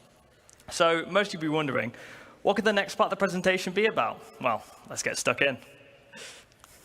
Star Citizen, at its heart, is about community. From our relationship with players to the big dynamic events that citizens work together to complete. We love group content and missions that allow players to work together to achieve a goal. But for our group specifically, you do have to wonder, well, now our crew is assembled, and in a universe as big as Star Citizen, who knows what trouble they could run into. So let's find out what they're going to face. Now, they're heading to the planet Monarchs, which is in the Pyro system. So without further ado, let's find out what they're up to.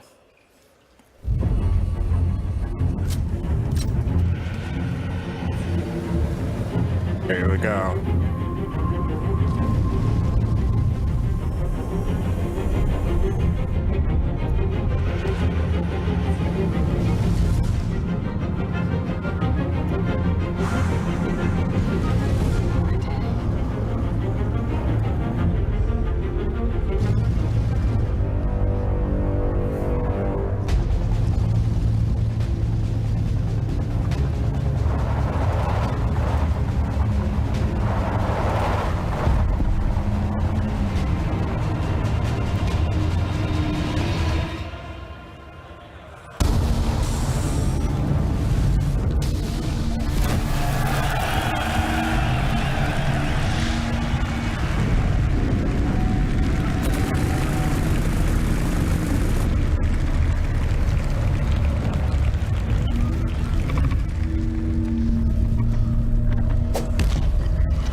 Anyone who's fighting that thing on the ground, good luck to you.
Oh, that was cathartic. Absolute cinema as far as I'm concerned. The teams at CIG have worked so incredibly hard to get to the point where what we just showed you was no tricks, no hacks, just gameplay of the Valakar.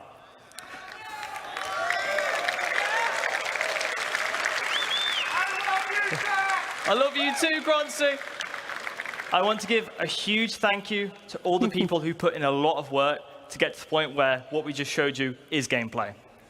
As you can imagine, all of that is work in progress. We have some good polishing to do on it, and we didn't want to hold it off. We just wanted to give you an honest view of where we are. That was from a build last week, so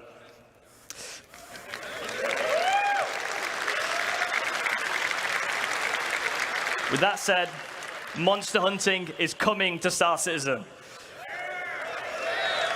And the best part was starting off this epic series of fights with the infamous Valakar, who some of you may remember from 2016. This absolute monster of a creature is 300 meters long and sees your light fighters just as puny little ants.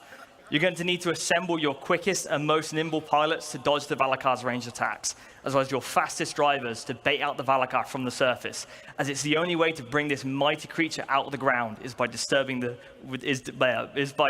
surface with a ground vehicle. But how does the Valakar stack up to our crew? Well, unfortunately, the Valakar stats don't really fit on the screen due to being so powerful. But for some context, it's around 150 times harder to kill than an Aegis Avenger Titan. But to be fair, it's most likely to kill you. So how does it do that? Well, the deadly Valakar has a variety of ways of killing possible threats. So for a high-level overview of the fight, it regurgitates rock-hard sand that has been compressed inside the Valakar and uses it as a projectile to target foes. But if something's a bit too close for comfort in the sky, it uses its ginormous body to swipe ships out the way. Anything on the ground that it sees as a threat will have to contend with its bite or its deadly slam. So, little bit fun bit of information. As the Valakar becomes more injured, it will retreat back into the planet's surface, and you'll need to make sure that your ground vehicles stay alive or have backups to bait out the creature again, as well as keeping it interested. So, the big question, in a game like ours, how are we going to communicate the health of this creature?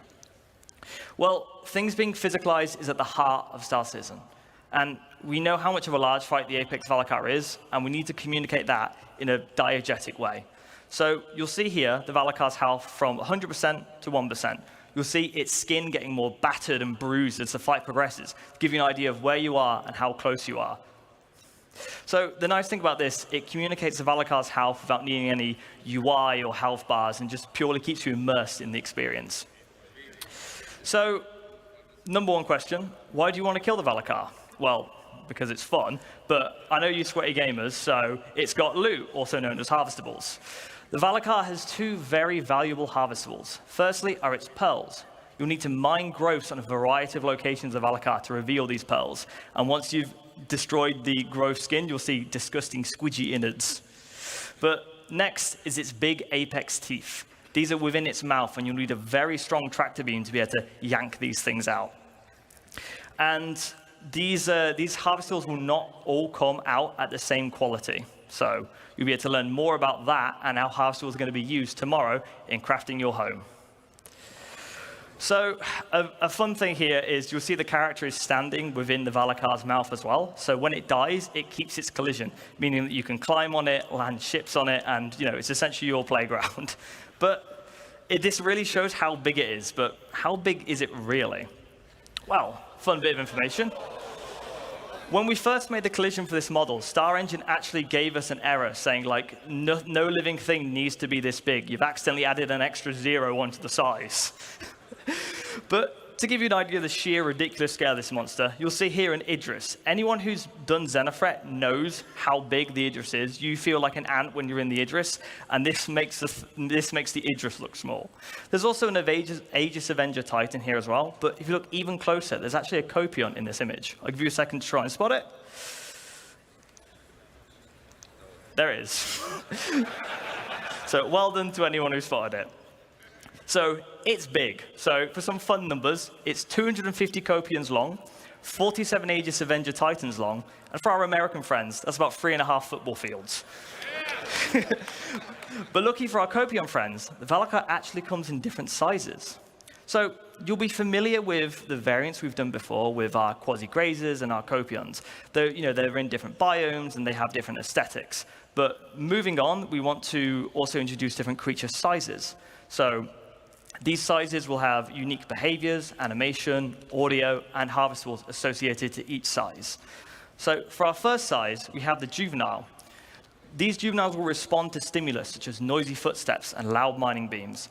This will cause them to burst out the ground and attack anyone who's disturbing them. And you'll find these in caves near valuable harvestables and minerals.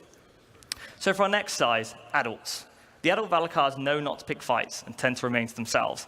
However, if you exterminate too many juvenile Valakars, this will cause adults to show up, which are 3 times larger and a lot more angry. Creature sizes are great because they allow us to create varied experiences as well as show you how creatures grow and evolve in the environments they live in and grow up in. Beyond that, we have our Apex, which has the most valuable harvestables and the most deadly attacks. It's also the biggest living thing in the verse, so far. So, in summary, monster hunting is coming. This is the first in a large series of Apex creatures that you need to gather your crew together to take down this mighty beast. You need a diverse lineup of ships, ground vehicles, loadouts, and skill sets to take out the Apex Valakar. Everyone at CIG is incredibly excited to get the Valakar into your hands, and we hope it shows that we're not only doubling down on creatures, we're also committed to bringing you gameplay experiences that only a game of our scale can provide. But that's all for the Valakar, for this Valakar. Let's take a look at some other fauna.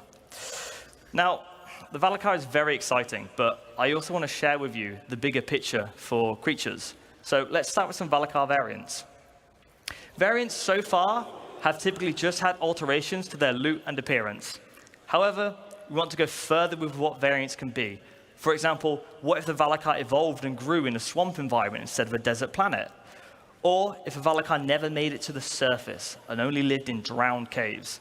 These are the kind of questions that make sci-fi one of the best mediums. And I can hear the questions already. What does an adult cave Valakar look like? I was going to say the what does an same Apex thing. Quasi-Grazer look like? Well, that is the stuff of nightmares. it's these questions that get everyone excited that works on creatures to give you a glimpse into the big picture. All of these variances and differences and new creatures make up what we call our fauna matrix. The fauna matrix is basically our creature encyclopedia. So these concepts should show you that we want to get more weird and wonderful with our creatures. We've started off with more traditional animal references like dogs and birds and cows. But now we're in a position to create the things that we love about sci-fi, which is the weird and the unknown. So looking at where we're going, all of our creatures have been defined for the road to 1.0. We've ensured we've got a rich, diverse, distinct roster of creatures to make each of our planets feel special. As well, as considering the unique elements of various planets, ensuring that they're populated with appropriate creatures. We've been designing creatures in mind so that planets' ecosystems influence their behaviors, designs, aesthetics, and harvestables. With that being said, I would like to give you a sneak peek at our fauna matrix. That's all from me. I'm very happy to be bringing the Valakar to all of our backers. It's really like nothing else you've played before. I'll leave you with this last video. Enjoy the rest of CitizenCon, everybody.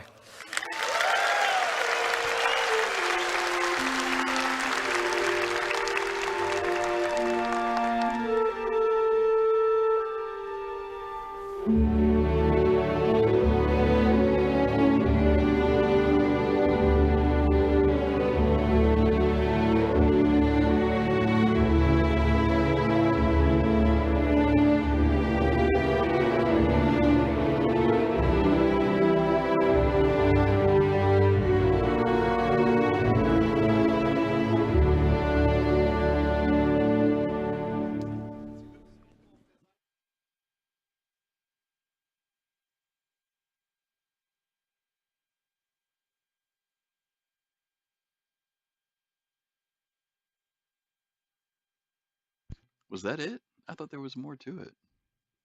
No, that was it. Okay. Wow. Let me put this on mute and let me push this and we'll pick up from there. Fastcart, I'm gonna go to you first this time. What are your initial thoughts from Dress to Kill? A lot of stuff here to cover again. I said it before, but I'm going to say it again. Like I made a prediction before CitizenCon. They're talking about a familiar friend from previous CitizenCon or CitizenCon past will make an appearance. I made a joke that said that we're going to go to they're going to announce the Lear system and then we're going to see the sandworm. Little did I know they were going to bring the sandworm to Pyro. So I was part of that prediction. Some of the other stuff. I don't know what it was. Maybe it was up too early. When they introduced that friend, I never recalled a previous CitizenCon where, I mean, the presenters and hosts always make jokes, right? That, like, stuff like that. But I never seen them put an actual slide or a video for a joke. That I was thrown until I saw Liz and for that friend. I'm like, wait, that's not real, is it? So that kind of threw me for a bit, but eventually I got it. So I thought that was cool. Overall, I enjoyed it. I liked it. It I don't want to say it woke me up, but it engaged me, so I enjoyed it. Some of the other stuff I saw, I'm trying to go back up to my notes real quick, but yeah. Do not use an A2 to kill that worm. They confirmed it in one of the dev posts, because if you use an A2 to bomb it, you won't get as much resource back or loot back as you normally would. Well, but I wanted to ask you, how is the crowd, like, any venue, how is the crowd when you saw the sandworm? I mean, reception was good. Yeah, people's reception was good. I mean, there's probably a tremendous group of people that are unfamiliar with the sandworm too. I mean, you think about how many people were in part of Star Citizen in 2016. We've doubled that number easily since then. And so there are some people who may have just seen the video or heard it, but they weren't around for the sandworm quote unquote experience.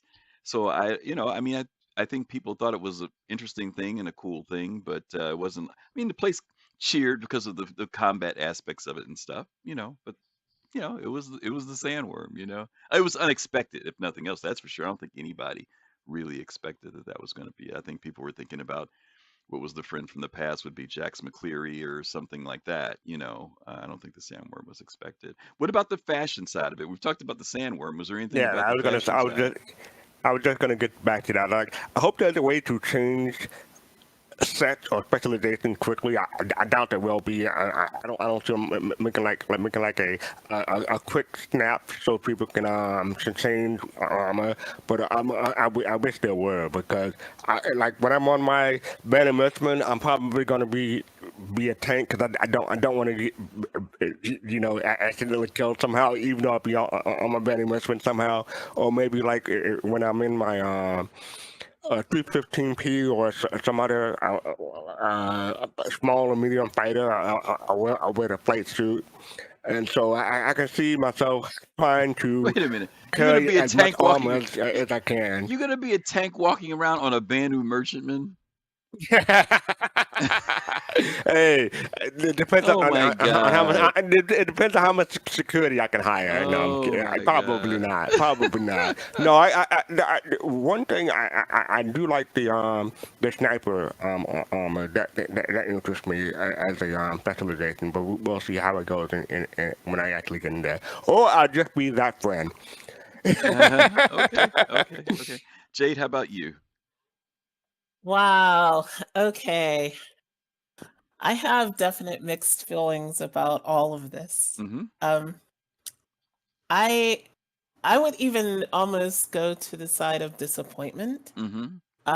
Just because of how it was advertised before. From high fashion to dynamic function, discover starware. And the entire thing was just, again, more of what we already have. utilitarian stuff to do stuff in. Okay, granted, there's more specifics and it's going to have these different attributes and all that. But I am one of the mods, for people who don't know, of the Star Citizen Ladies Discord. Yes, that's a thing, has been a thing. Miss Hart started it way back in 2016. And we, when we saw that, we're like, oh yeah, finally, all this stuff we've been hearing about and seeing. Jay Lee, he's no longer there, but Jay Lee's great artwork of the high fashion stuff, all these gorgeous gowns and stuff that people've seen on studio tours, all this stuff, we were thinking, oh yeah, we're going to see some of that, right? None of it. None of it, right? So like, we were just like, what? And the thing was, like, a lot of us were expecting exactly this, because when I said, oh, look at this, they said, no, it's just going to be some militaristic stuff like they always do. It's going to be just, the same old thing. The bro developers are going to develop bro developer stuff and forget about us again. Yeah, and that's exactly. And I said, oh no, just be a little bit more optimistic. Nope. Unfortunately, they were more pessimistic or realistic than me. So that was that. As far as what it can do, all these specializations from the standpoint of somebody that has a store of rare items, I like that, because like, there are going to be people that don't want to go through the work to get this stuff, and they'll probably want to buy it from somebody like me. And with that new social stuff, I can advertise, hey, are you looking for the sniper specialist armor? I got it for a small fee, right? So from that standpoint, I like it. But just from the standpoint of what it was billed as, CIG, shame on you. Just shame on you. For years, people have been asking for more stuff for the female character model. You've designed it, you've drawn it up, you've even 3D modeled it, and there's some things in the game that like we still can't buy in shops, and this is what we got. So shame on you on that. Yeah, I gotta agree with you. I was looking for, first of all, one of the things he said in here, and maybe this is true, I'm not on Spectrum enough. I'm really not. But when he said, oh, we know you guys have been asking to mismatch your casual, your civilian wear with your armor. No, I haven't. I don't ever remember asking for that. But maybe people have been asking for that, and if they have, there that's have okay. been people. Yeah. Okay, I just never really saw a lot of clamor for that to be one of the things. I do like the fact that people can do it, and I was concerned about whether or not how far they would take clothing, in the sense of like, I was concerned, like, okay, if they start introducing clothing, people are not going to wear it if they don't have some form of protection, right?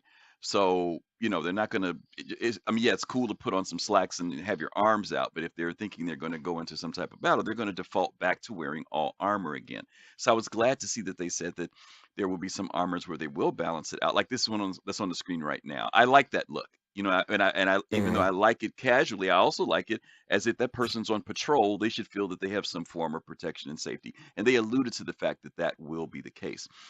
There's a lot about this particular video for me, those of you who are old school, where I saw elements of Star Wars Galaxies being brought in. And the fact that armors and things, as they are also, and I'm assuming the CIG is going to possibly allow us to manufacture those things, that if we're able to build certain qualities and create them through blueprints and manufacture, or if we're just able to purchase them, that they'll also introduce things. And I know they talked about this in the past. I haven't heard it recently, and maybe Jade or fastcart, you guys have. But the idea of wear and tear and durability, very important. One of the things that keeps the economy going, it also forces you to take care of your stuff. Or if your stuff gets so jacked up in battle that you have to buy new stuff, then you go find somebody like a Jade, because you really need to find something and you don't feel like traveling all over the universe to get it. The battle here that we saw with the sandworm in Jade, there was a creature in Star Wars Galaxies that we had the same thing with. It was called a crate dragon. And whenever a crate dragon came out, you didn't ever know when thing was going to appear. But when it appeared, everybody be sitting in the cantina, and when that thing appeared, you'd have literally about 50 people go out there to kill this thing, and I guarantee you about 15 of them to 20 of them might have died in the process. I hope that this thing is just like that it's something that it takes a lot of folks to take out, and that there are a lot of casualties. But it's Apex 2, And I'm glad that CIG did this thing with the baby, the adult, and then the apex, because the apex should be something that's a rarity. It shouldn't be something that pops up all the time. But when it pops up, it's a major thing when it pops up. You can have the adult and the babies being somewhere in between, but we'll see what happens with that later. How Let me go back often to would you want it? I'm not I'm getting all sorry. into that. I'm not getting all into that how often that is, Okay. because that's all speculation. I'm just saying it All needs to right. be a rarity. It shouldn't be you just go out there and you can find it. You know what I mean? You might sit out there a week or 2-3 days and never see one. You know what I mean? It should be, because it's a major thing to get as far as I'm concerned. Let me Can go I back. comment on the Sure. Valakar? Sure. Okay, so that was the second part of disappointment. Now, Yeah, I I'm know, happy moving that it. we're getting it. Yeah, like okay, Redacting the here, lore. yeah, like I mean, no, they reserve the right to Mhm. retcon their lore, but I would like them to like hopefully answer my question in the ask the devs. How did it get from Pyro to Lear? Yeah. Because Pyro was discovered first, Mm-hmm. right? And it's named Valakar, and so apparently the one on Lear 3 is named a Valakar. And then there's the whole difference between the two planets. Monox is supposed to be a poisonous carbon monoxide planet, hence the name. Lear 3 is an oxygen-rich planet. So how is this thing like adapted? Like, and then why do we have these different variants of one that's in a swamp and all that? Like, typically you're gonna have speciation when all those environments are on one planet, right? Like, how is it that you're gonna different have all worlds. these? Yeah. So that like, did we bring them there? Did we genetically modify them to live there? Is there? Are we doing it for those pearls and we need them there?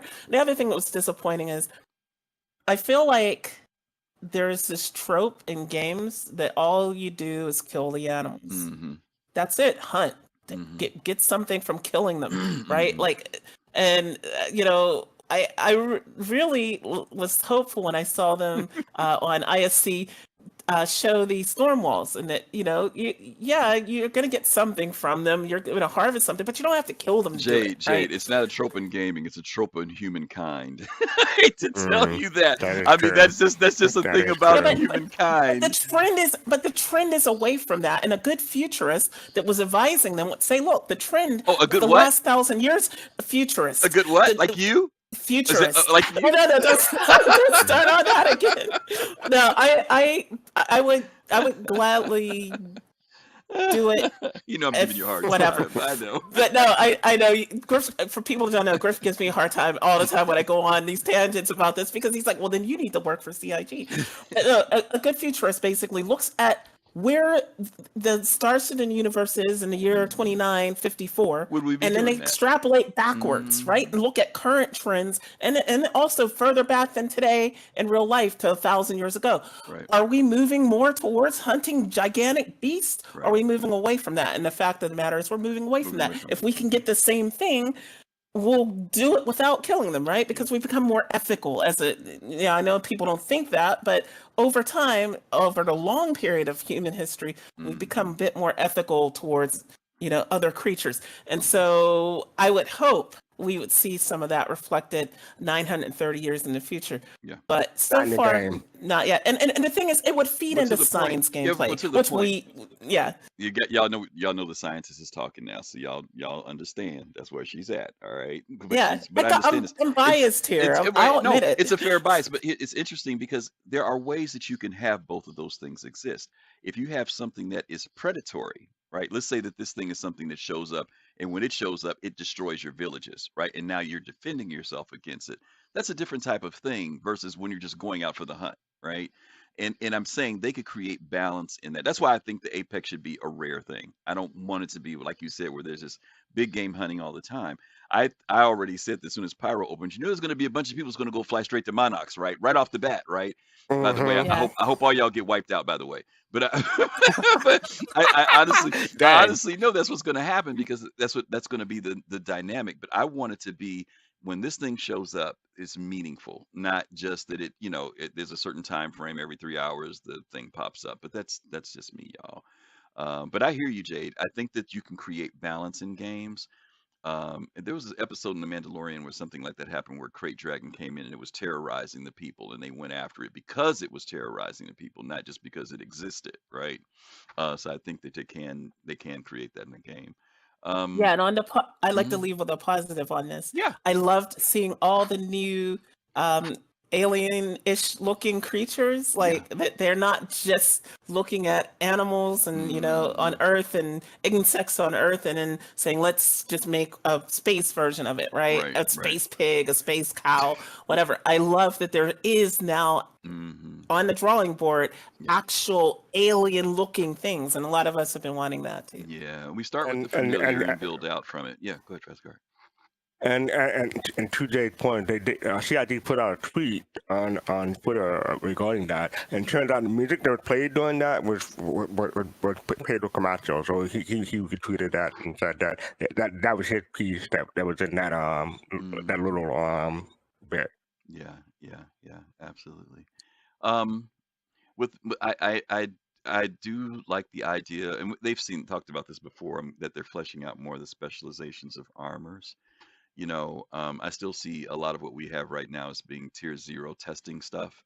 Some of the armors, you can tell they seem like they're designed to do something, but right now they don't do anything in particular.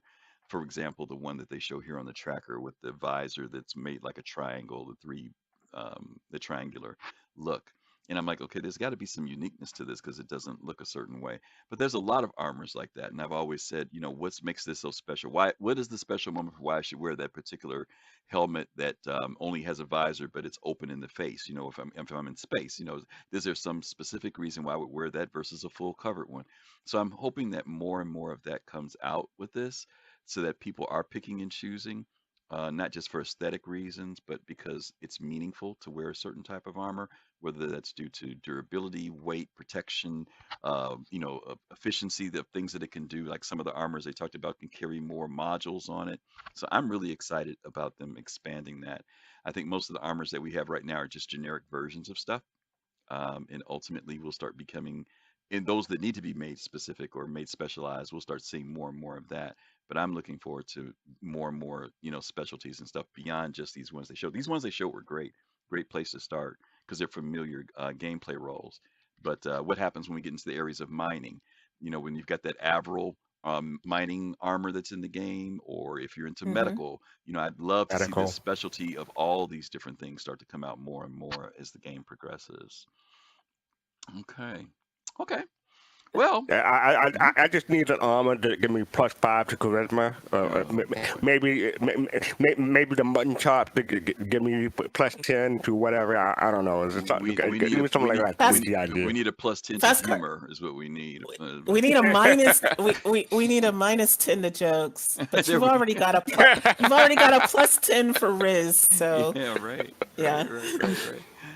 Okay, well, listen, hope you guys enjoyed watching this with us, and also our commentary. We got more stuff coming up next week. Of course, we're going to continue with these leading up into IAE this year.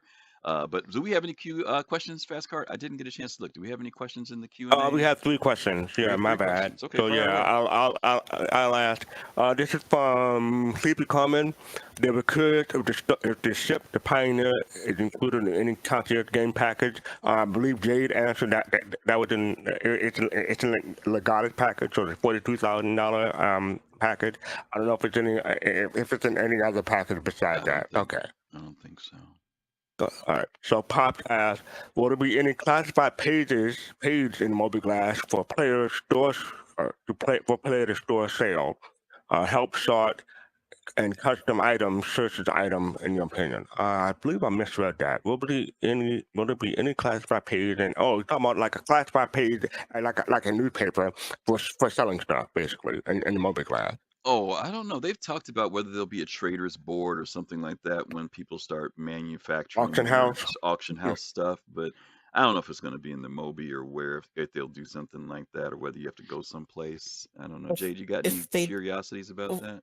Yeah, so my thinking is if they don't do it, the community will build it out of what they're given, right? I was looking at the calendar and I was looking at the friend finder, right? And you could easily build a sort of like, here's my store. I'll be here at these dates. Join this org that is just for my store, right? And use that. Like, I would hope that CIG would do something that's dedicated in your Yeah. movie class. They did show us the kiosks, Yeah. for being able to sell things That's true. on the second day on Sunday. That's true. Right? That's right. They sure did. That's right. So yeah, obviously they're leaning in that direction because if people are Yeah. going to be doing blueprinting and manufacturing, that means you got to have it for the economy. Yeah. People being able to It'd be sell nice to stuff be able to effectively. advertise on. It would Yeah. be. What else you got, FC? Last question. This is from Satoki. Since CIG already sold some specialized armor in Cash Shop, Combat Visor helmet, will CIG sell the new armors as well? And will this be pay to win? I mean, will they sell them? I mean, they don't sell all the armors in the store. There are some that they sell, and then there's some that we just get in the game.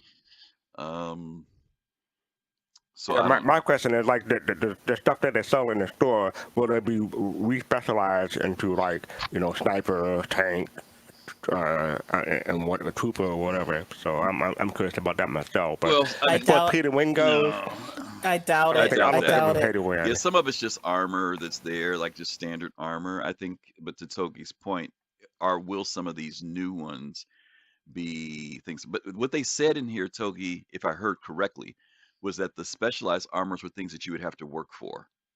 They didn't. They that was what they said earlier. Now that I don't know if it was for all of them, but they said these specialized armors will be things that you will have to work for, which doesn't mean that they wouldn't sell it, but it's selling it. Then it means you ain't got to work for it. So I'm hoping that it is just the fact that missions and things like that are how you begin to assemble some of these more specialized armor. There may be a base version of stuff too that you can get in game. And then other things that are much more, the higher end stuff. That's the stuff you just got. Like, some things are difficult to find in the game now because you can't buy them in the store. You can't buy them in the game store. You can buy them on the website, but you can't buy them in the game store. But that's a good question. We'll have to see. Yeah, good question. Yeah. Okay. Well, listen, we're running late, but we are glad that you guys are here. I know our numbers are still up, and we told you that we would do a little something. We're going to be doing a giveaway tonight.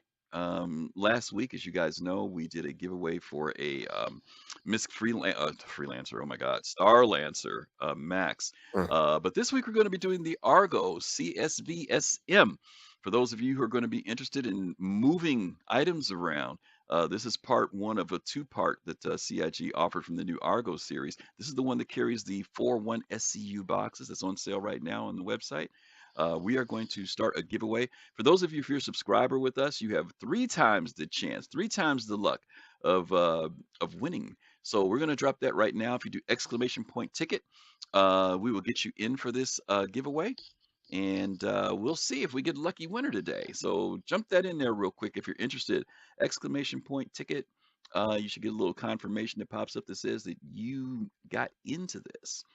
And we're going to count. There they go. There they go. They're clicking, clicking, clicking, clicking, clicking. And they're off. Yes, they are. Yes, they are. Now, next week, we will be continuing this series. I can kind of talk about that a little bit for this. I got to read my notes here. Next week, we're going to pick up on Beyond Pyro, which was session number 4. And we're going to be doing Crafting Your Home, which was session 5. So that's going to be next week. You guys join us for that. We'll get to review that, have another group of folks on board next week. I won't be on, but I know some other folks will be on next week. And we'll be able to share with you guys our thoughts on those 2 episodes as well. And then that final week, we're going to close out with the big enchilada at the end as we prepare for IAE 2954. It's hard to believe. Halloween just passed. Thanksgiving's coming up. That's just too scary. Too scary.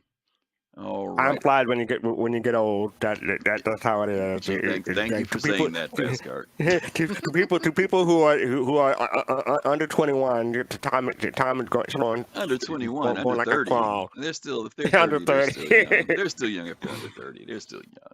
All right, gang. We've got everybody in. We're going to close this out, and don't forget ! Ticket if you're interested. Closing it out in 3, 2, and 1. Boom. There we go. Jade, can you give us a countdown on this one? Sure. From how long? 5 or 3? 5 is good. T-minus 5, 4, 3, 2, 1. Ignition.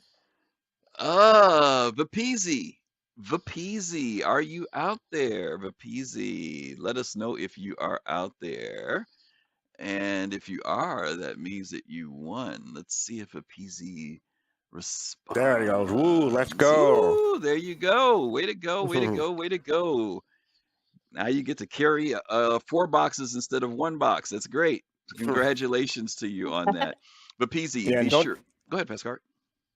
Don't try to put a 32 SU box vertically. You just tip it over if you try to do that. But go ahead. But PZ, send us your RSI email address that you want, the account that they should go to. Send it to Soul Citizens with an S at the end at gmail.com. SOL Citizens at gmail.com. And we will get that out to you ASAP. And once again, congratulations from all of us at the Soul Citizens. We appreciate you for being here. I think that's about it. Anything coming up, Jade, Fastcart, anything coming up with you guys on the People's Radio or anything? All's quiet. Not specifically. Getting ready for, getting ready for like whatever we end up doing for Luminalia. Ah, gotcha. Yeah, Yeah. that's coming up. Yes, now I guess the holidays are coming around way too fast. Okay, Jay, sorry, go ahead. And I have a flight rhythm in 2 weeks, so that'll be on the 15th, I believe. But Griffin, when is your next show? Yeah, I was gonna ask you when do you want to do? I have another, that show night already mix? laid out. I have it all laid out. I have all the songs picked. I just have not recorded them. I'll try to remember to get it out for December. I'll try to get it out. That would be a great Luminalia. I'll try to get present. it out for December. I'll try to get it out for the first week in December. And it's all. I just have to record it. That's all I have to do. So I'll get on it. Okay. Okay, Jay, would you talk about Thursday for us, and then Fastcart do Saturday, and I'll cover Sunday. Yes. So Thursday is Soul Talk, and that is where you come in here and talk with, where you can talk with Fastcart, and sometimes I'm here. Well, quite often I'm here, but it's what you want to talk about, what's on your mind that's been going on in the Star Citizen community, and that is every Thursday, from 9 p.m. Eastern time. Mm-hmm. And yeah. And then on Saturday, you have Soul Voices at 2 p.m. Eastern. That'll be 7 p.m. UTC because we just had a time change. So hope everybody got the extra hour of sleep. But yeah, 2 p.m. Eastern, and that's part of Podcast Saturday, starting with Soul Voices at 2 p.m. and then going on to Captain Tape at 4 p.m. and then ending with Relay Station at 9 p.m. Eastern, 2 a.m. UTC. So that's a full day of podcast for Star Citizen. So come and join us. And again, next Sunday, Session 4, Session 5, Beyond Pyro and Crafting Your Home, continuing our series from CitizenCon 2954 in Manchester. Special thanks to Fastcart FC and JadeStarwatcher joining me today. Hope you guys had a great time. Once again, for PZ, congrats to you. Don't forget to send us your information. And that's about it. As always, you guys stay safe. Oh, who are we rating? We have to rate somebody. Did you look up somebody? Oh, we don't. Yeah, I didn't look. Oh boy, you've been relaxing tonight. What the heck? Let me see if I got anybody here. We got to do a raid, gang. So give us 1 second here. We've got Yo-Yo Mac. She's playing Call of Duty though tonight. She's been on the Call of Duty thing. We got HC Vertigo. We'll do HC Vertigo. Okay. No, he's playing Satisfactory. No, I was gonna say I don't see HC Vertigo on the Star Citizen page. I'm looking on the Star Citizen page. I'm looking under our friends page. I'm looking under something entirely different. We got Maiden Ariana. Maiden's on? Mm-hmm. Okay, then we will do Maiden Ariana.